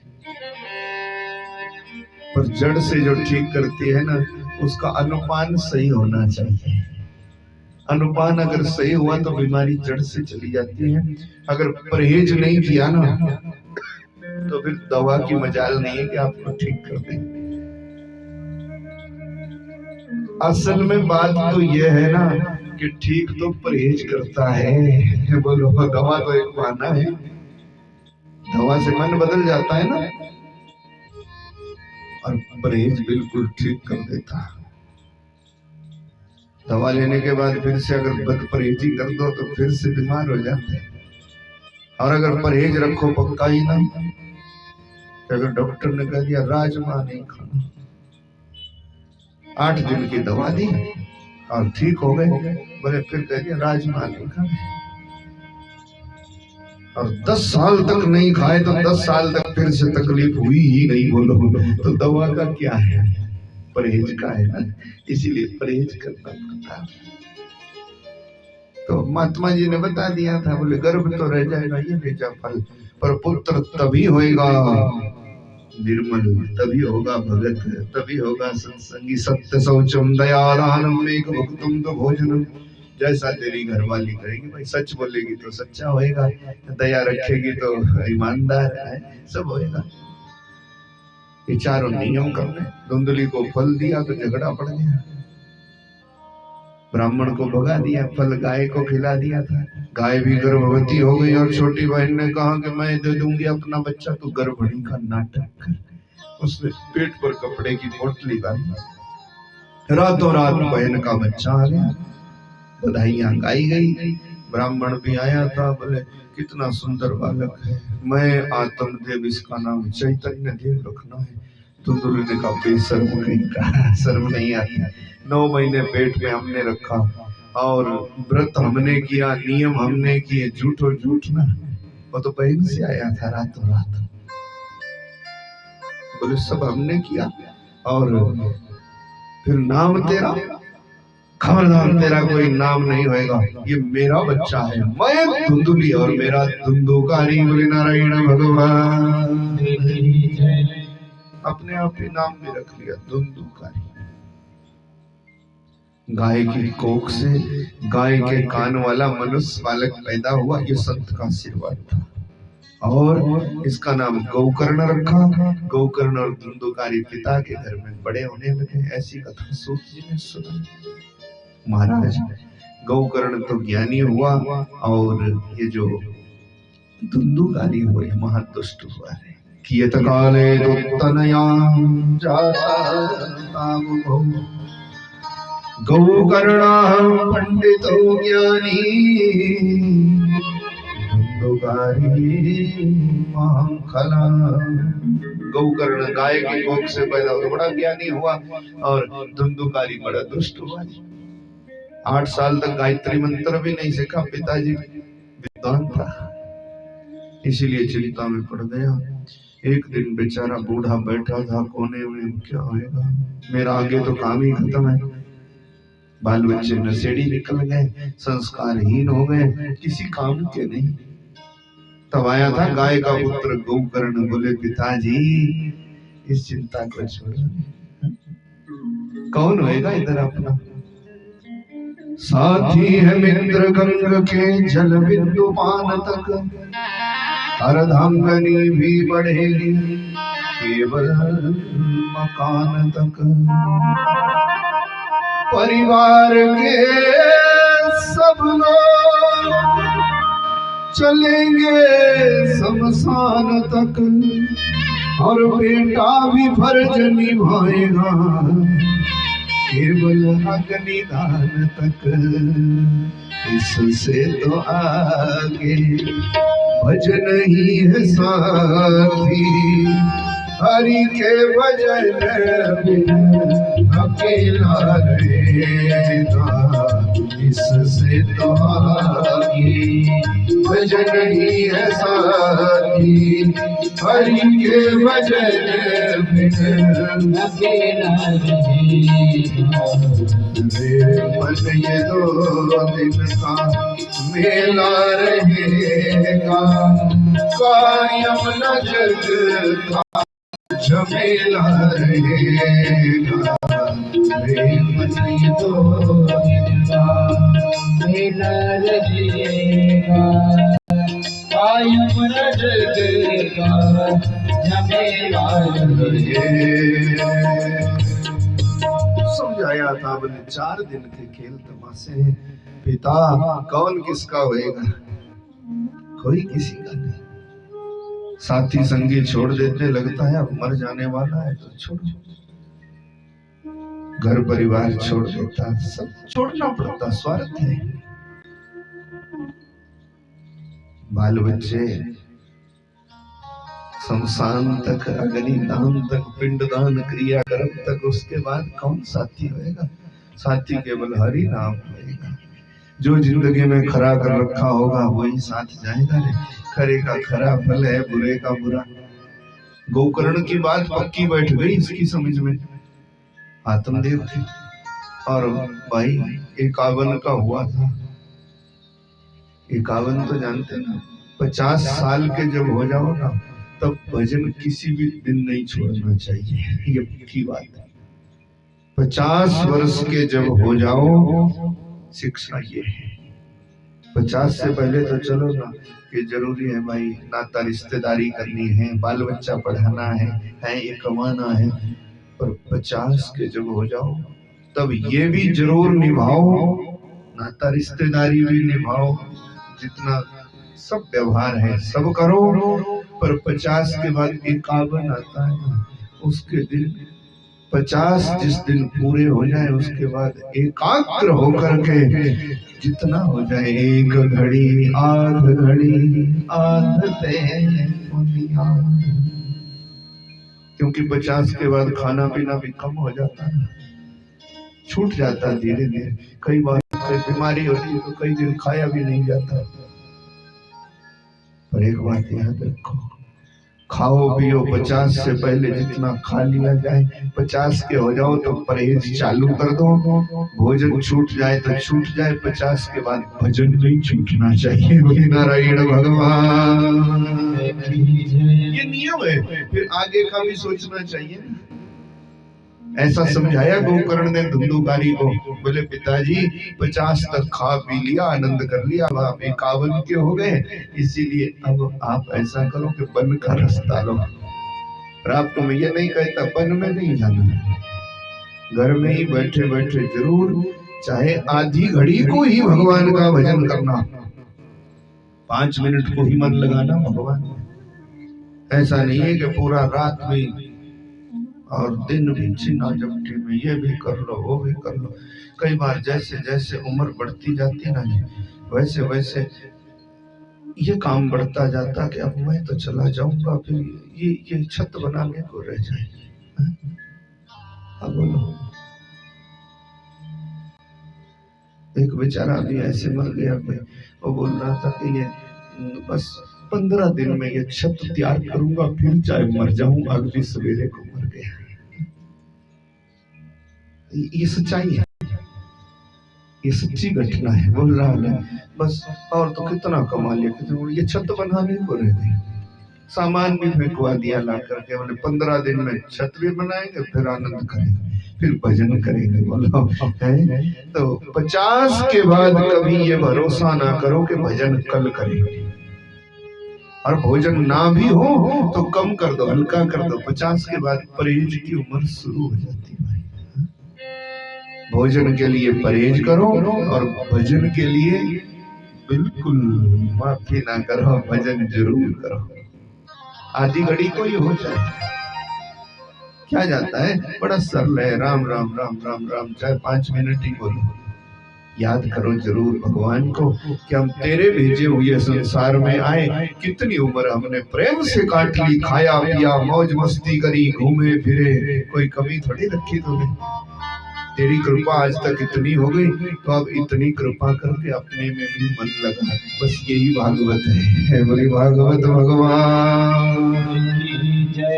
अगर मन भजन में लग जाएगा तो यही भागवत है। गोकर्ण ने कह दिया पिताजी 50 के हो गए, छोड़ो ना खटका। बोले मेरा पुत्र नालायक निकला। बोले अब क्या कर पाओगे, संस्कारहीन निकला। बोले अब क्या करोगे, मेरा सारा माल लुटा देगा, खा जाएगा। तो बोले पिताजी आप छाती में बांध के थोड़े ही ले जाओगे, अब आगे का इंतजाम करो ना, तैयारी करो ना। सीधा समझा दिया था और कह दिया था कि देह अस्ति मांसर धीरे अभिमतिम त्यज्यतुम जाया सुतादिषु सदा ममतां विमुच्य। ये सुंदर मंत्र है भागवत में। बोले पिताजी ये देह, कई बार पता क्या होता, बुढ़ापा आता तो लोग पता क्या कहते, जब मिलते थे एक दूसरे से तो बोलते हो यार, जब हम 35 के थे ना क्यूंटर उठाते थे पूरा बोलते कई लोग, 2 बोरी सीमेंट क्यों उठाता। कुछ आजकल के बच्चों को पता नहीं क्या है। जब हम 40 के थे पहलवानी करते थे, बड़े बड़े खतराते थे हमारे, बस इसी ख्वाब में रह जाते। देह अस्थिर मांस रुधिरे अभिमतिम त्यज्यतुम। गोकर्ण ने कहा पिताजी वो जमाने अब चले गए। जब बुढ़ापा आता है ना तो ये चमड़ी हड्डी छोड़ देती है और लुढ़क जाती है अलग से। बोलो होता कि नहीं, हड्डी अलग हो जाती, चमड़ा अलग हो जाता। बोले अब वो जमाने, वो ख्वाब तो देख ही नहीं कि 35 में मैं ऐसा करता था। इसीलिए सब छोड़ना और चला जाओ, मन लगा भगवान में। अब सुन क्षण भर गुरु देह है, क्या पता कल को रहेगा कि नहीं रहेगा। इसीलिए 50 के बाद भजन जरूरी होता है, भजन पक्का कर लेना चाहिए। ये समझाया भाई। और आत्मदेव को भी शिक्षा मिली पक्की, उसने सब कुछ छोड़ा, खटका चला गया जंगल में भजन करने को, और गोकर्ण निकल गया तीर्थ यात्रा पर। अब रह गया धुंधली और धुंधुकारी, सो लगा मन मर्जी करने, संस्कार तो थे नहीं। ये कथा हमारे को शिक्षा है। और धन कभी रहता नहीं है। बोलो आपके पास चाहे अरबों खरबों की संपदा हो, अगर उसकी रक्षा नहीं करी और लुटाते गए तो धन किसी के बाप का आज तक हुआ नहीं, ना पहले हुआ ना बाद में होगा।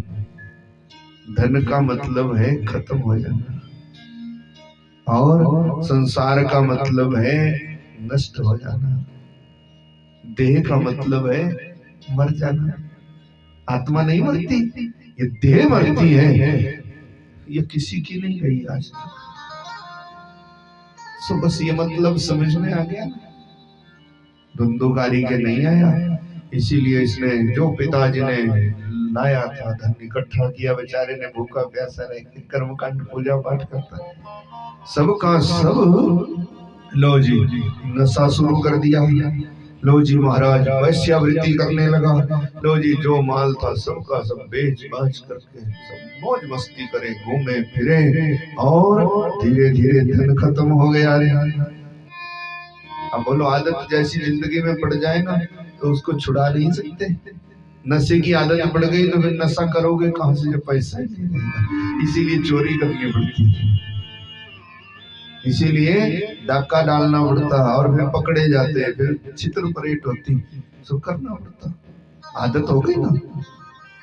इसीलिए तो कहते हैं, अब कल सुनाएंगे पर आज नहीं कि आदत बुरी सुधार लो, बस हो गया भजन।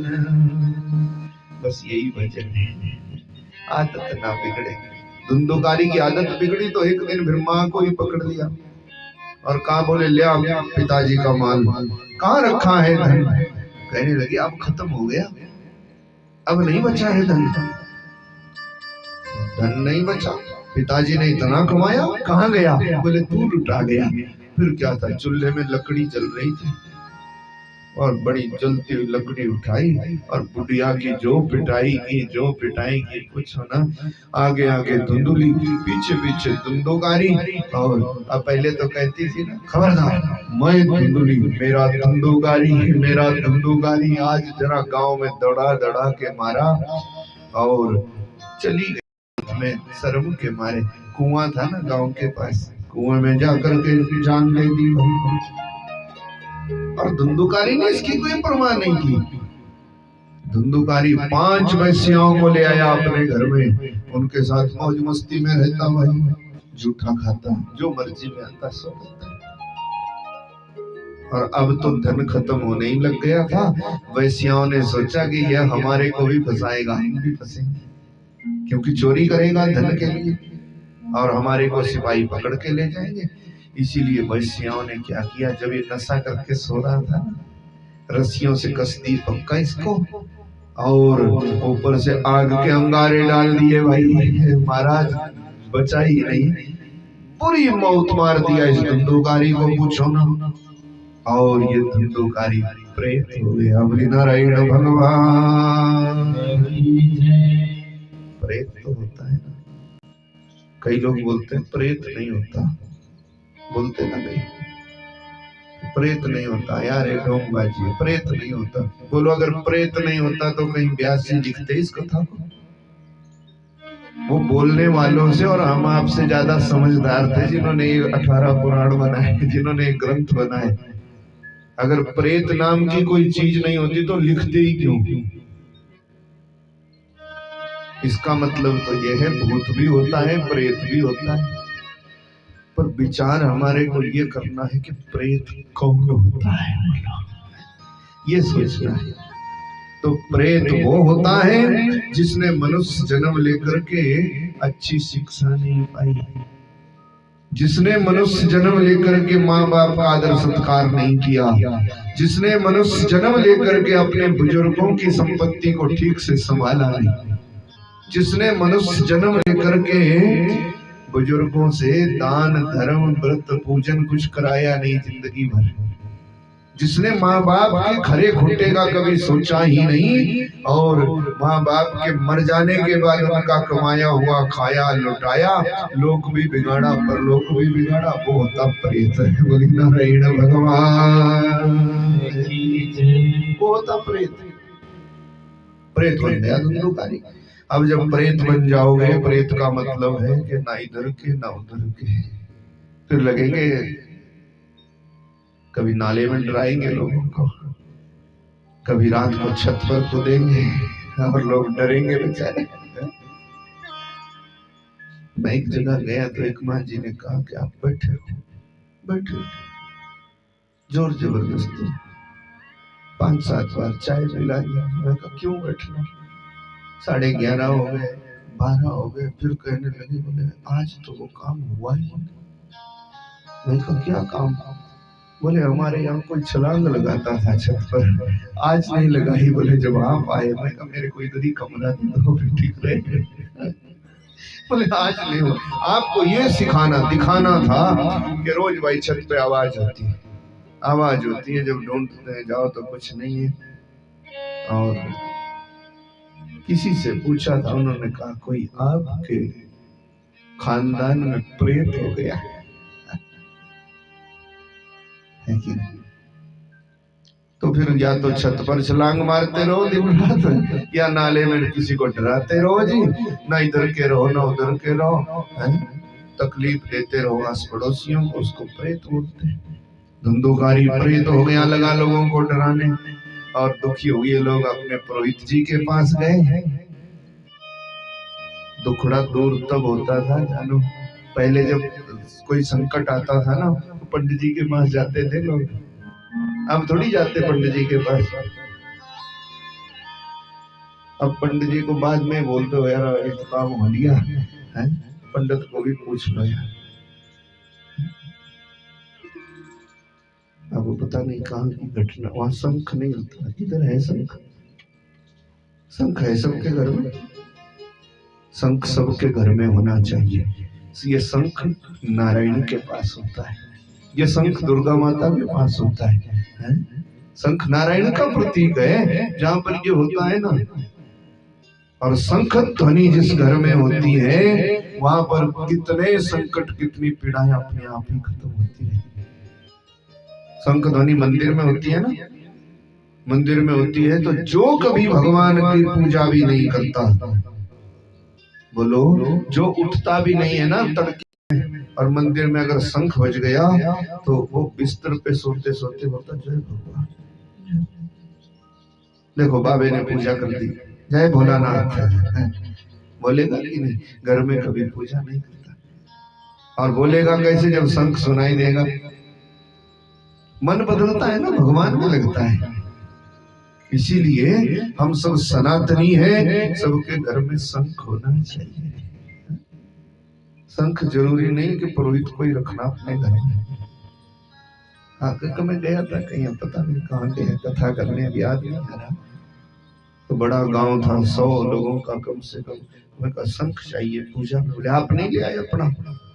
मेरा शंख हमने घर में भी तो बजाना भाई, हमारे घर में भी पूजा होती होती है, पर हमें मालूम नहीं था, नहीं तो दूसरा खरीद लेते आप लोगों के लिए। बोले ना, हमारे यहाँ तो पंडित ही लाता है। मैं कहा अगर 2 जजमान एक दिन में हो लिए तो पंडित जी ने चौड़ा भर के रखा होगा, एक फलानी जगह को भेज दो, एक फलानी। हम सनातनी आदमी हैं, हमारे घर में पूजा का स्थान भी होना चाहिए, घंटी भी होनी चाहिए, शंख भी होना चाहिए, धूप बत्ती भी होनी चाहिए, आंगन में तुलसी का पौधा भी होना चाहिए। ये पहचान है सनातनियों की। नहीं तो फिर काहे के सनातनी? महाराज धुंधुकारी, अब संस्कारहीनता, प्रेत हो गया। सो लगा लोगों को डराने, फिर लोग गए पंडित जी के पास और पंडित जी से कहा कि भाई प्रेत आता है रात को, इसीलिए तब पंडित जी ने कह दिया तो गया श्राद्ध करा। गया श्राद्ध करने को सब गए और वहां पर मिल गए इनको गौकर्ण, वही गाय का पुत्र भाई था धुंधुकारी का। बड़ा दुख हुआ, रातों रात गौकर्ण गया श्राद्ध करके वापस आ गया, आंगन में बैठ गया तो धुंधुकारी आ गया, जोर जोर से रोने लगा, भैया भैया बचा मेरे को, बचा मेरे को, बचा मेरे को। गौकर्ण सूरज के उपासक थे। सूरज से पूछा दूसरे दिन मेरे भाई की मुक्ति कैसी होगी? वो प्रेत हो गया। और सूरज ने कह दिया था, बोले गौकर्ण और इलाज नहीं है। श्रीमद् भागवती वार्ता प्रेत पीड़ा विनाशिनी। भागवत की कथा अगर अपने भाई के लिए, ये प्रेत पीड़ा मिटा देती है। प्रेत नहीं रहता, वो पितरधाम को, मोक्ष धाम को चला जाता है। तब करी थी कथा गौकर्ण में, और जगह नहीं मिली थी ना प्रेत को, तो बांस आदि जो लाए थे काम करने को, बेदी आदि बनाने को, उसमें एक 7 गांठ वाला डंडा किनारे रह गया था, उसी के पोरगों में घुस गया। वहां सुनता गया कथा। पहले दिन आवाज हुई तो बांस की एक गांठ फट गई, दूसरे दिन दूसरी, किसी ने ध्यान नहीं दिया। 7 दिन में बांस के हो गए 2 हिस्से और धुंधुकारी बन गया नारायण का पास। ऐसी कृपा महाराज, ये 7 ग्रंथि ही तो है जीवन में, ये 7 गांठ ही तो है हर एक जीवन में। इस मनुष्य के जीवन में 7 गांठ है। अहंता, ममता, राग, द्वेष, उद्वेग, अग्निवेश है, ये सभी 7 गांठ है। और वैसे भी यहाँ पर 7 ही गांठ है। कभी घर जाके देखना कि यहाँ पे यहाँ पे यहाँ पे ये खुल जाता है खोपड़ा भी, कहीं वो खुल नहीं जाता जब बचता है कि खोपड़ी किनारे। सो ऐसे 7 गांठे हैं देह में भी, 7 गांठे हैं जीवन में भी, और 7 दिनों तक भागवत की कथा सुनने से ये 7 गांठ छिन्न भिन्न हो जाती, मन लगता भगवान में, और तब नारायण की कृपा होती। बस यही धुंधुकारी की कथा का सार है भाई। सो 7 दिनों में 7 गांठ फट गए और 7 दिनों में नारायण का पार्षद विमान आया और सूत जी कहते ऋषियों 7 ही दिनों में मुक्ति को प्राप्त हो गया। गोकर्ण धंधुकारी चले गए वैकुंठ हो गया। ज्ञानम एतत् परमं पवित्रम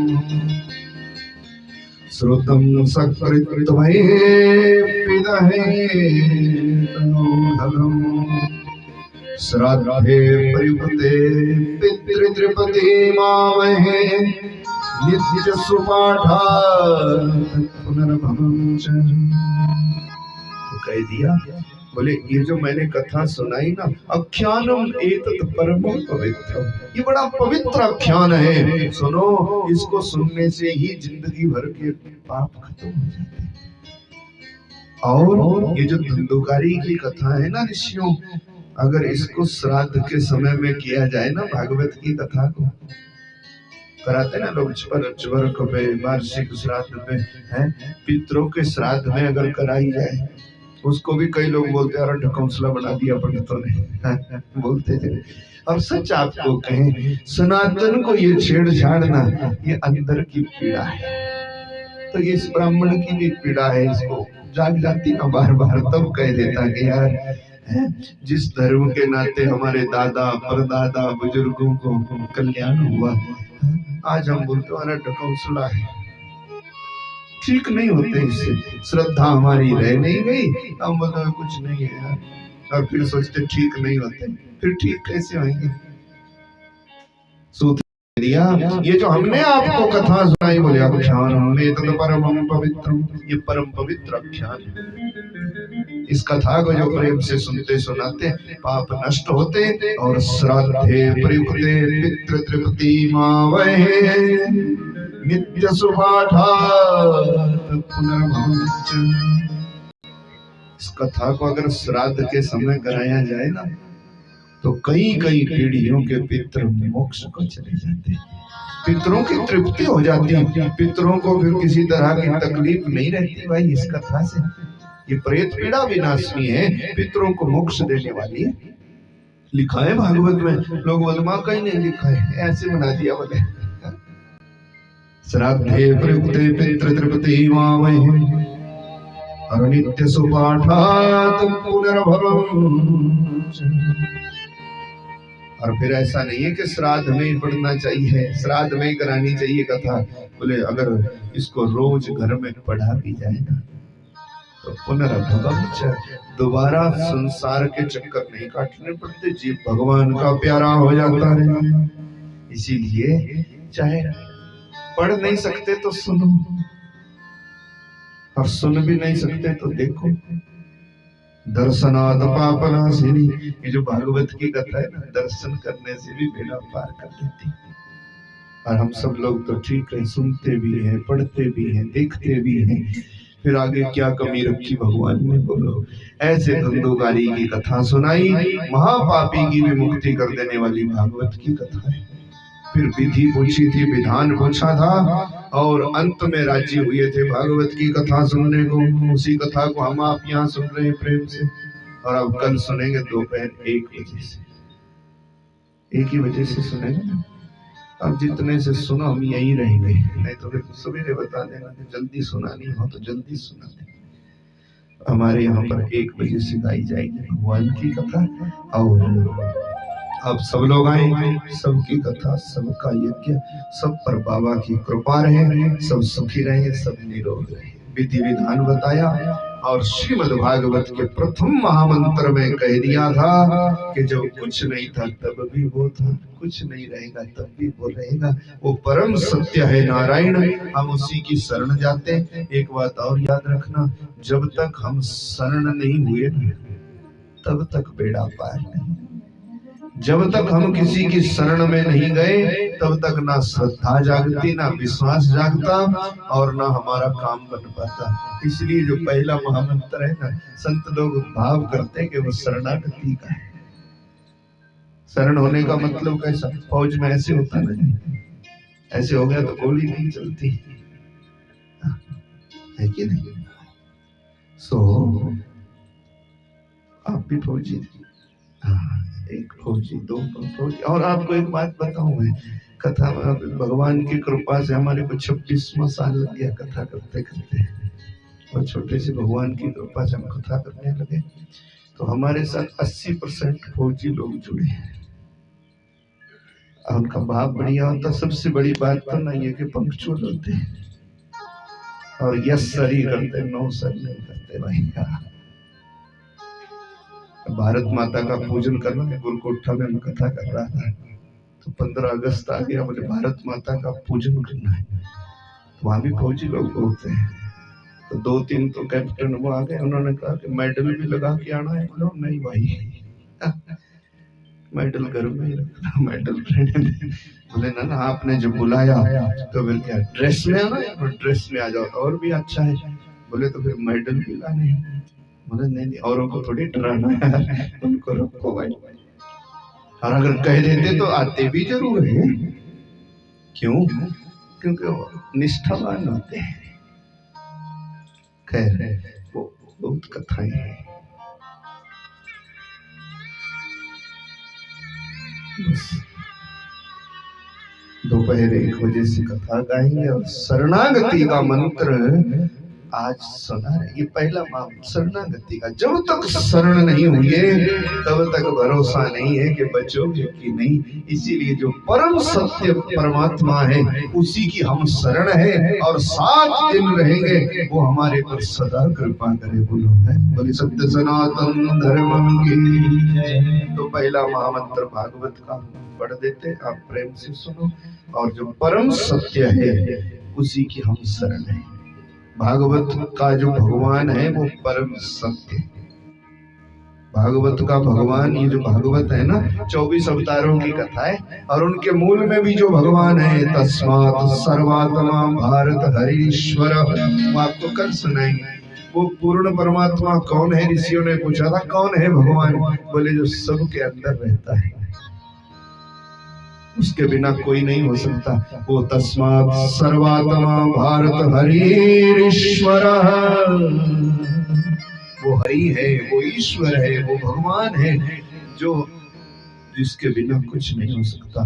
भागवत उसको कहती है वो परम सत्य है, वो मिटने वाला नहीं है, पक्का है और पक्का सच है, वो परम सत्य। उसी की शरण हम है।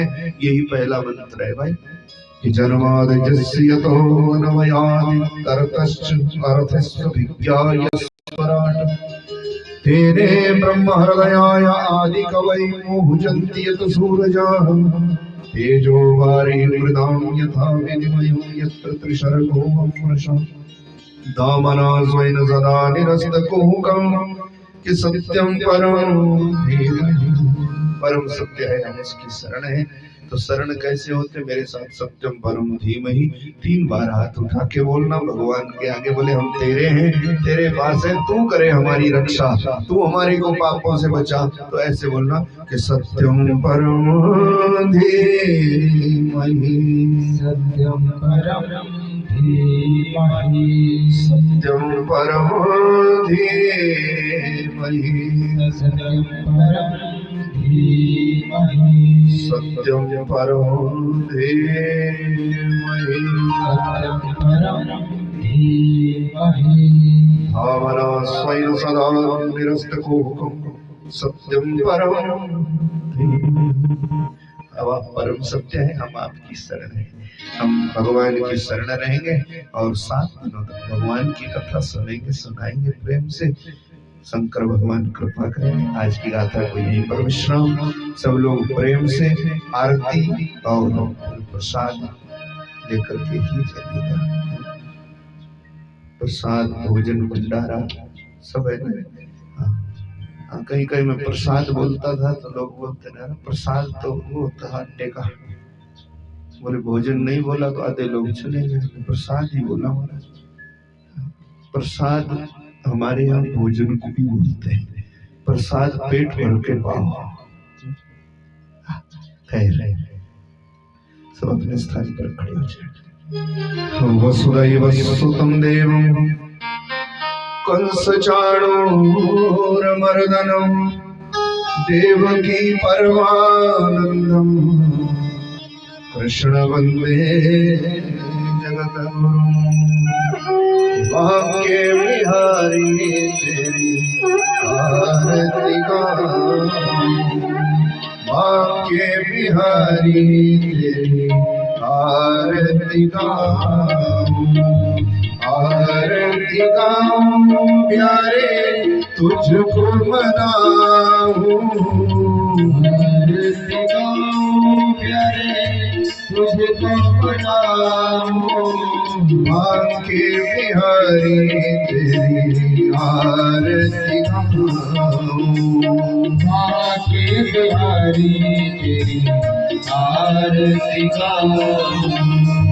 मोर मुकुट तेरे शीस पे सोए, प्यारी बंशी गिरवन मोरे, सुनी सुनी तन मन सुध विश्राम, वाक्य बिहारी तेरी आरती गाऊं। संग सोए वृष भानु दुलारी, रसिक जनन की रणधर प्यारी, युगल छवि के मैं दर्शन पाऊं, वाक्य बिहारी तेरी आरती गाऊं। चरणों से निकली गंगा प्यारी, उसने सारी दुनिया तारी, उन चरणों के मैं दर्शन पाऊं, वाक्य बिहारी तेरी आरती गाऊं। दास अनाथ के नाथ आप हो, जीवन धन के प्राण आप हो, देख छवि भले भारी बजाऊं, वाक्य बिहारी तेरी आरती गाऊं। भारद्वाज के प्यारे तू हो, मेरे मोहन जीवन धन हो, हरि चरणों में शीस झुकाऊं, वाक्य बिहारी तेरी आरती गाऊं, वाक्य बिहारी आरती गाऊं, वाक्य बिहारी तेरी आरती गाऊं।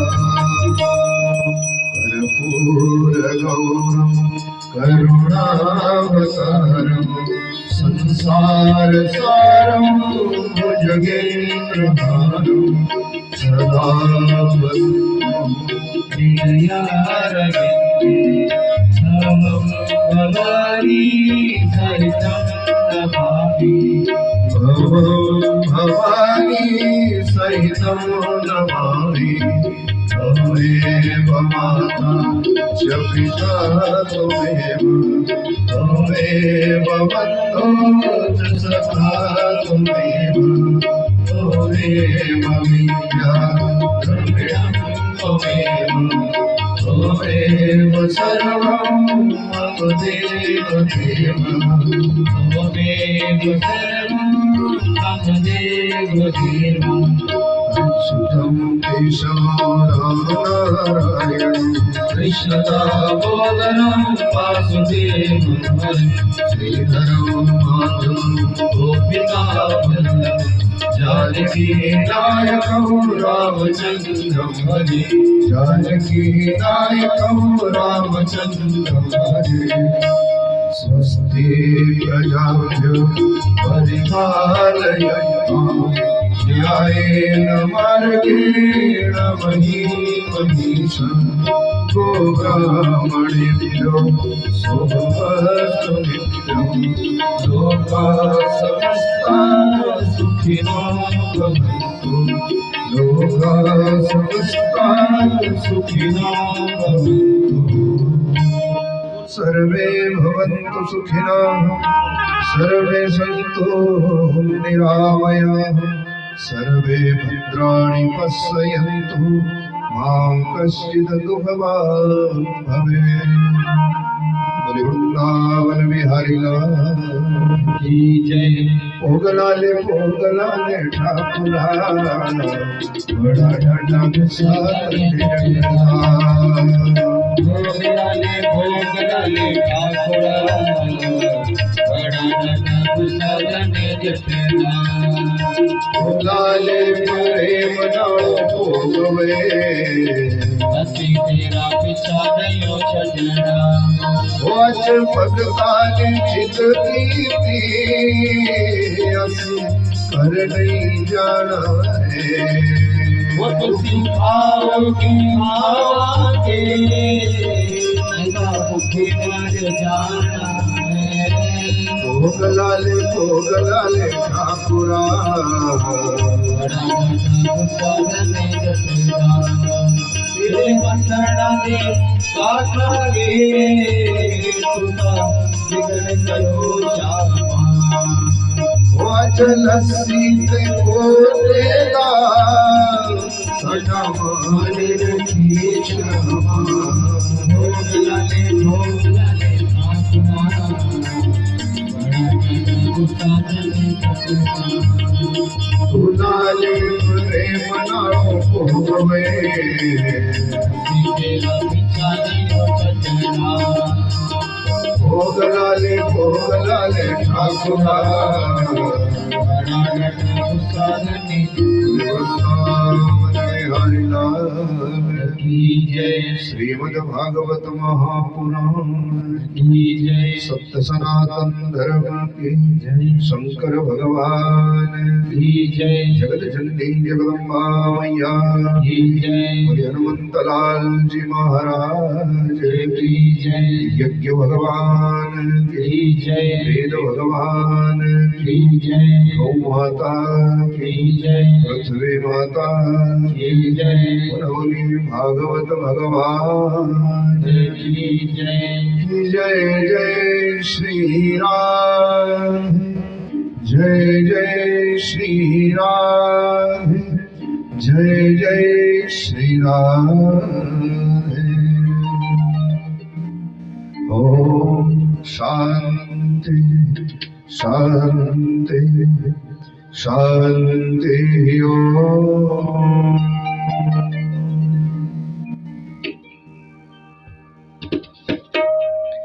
सब लोग बारी बारी से भगवान को प्रणाम करके पुष्पांजलि तदुपरांत सब लोग भंडारा प्रसाद लेकर जाइए।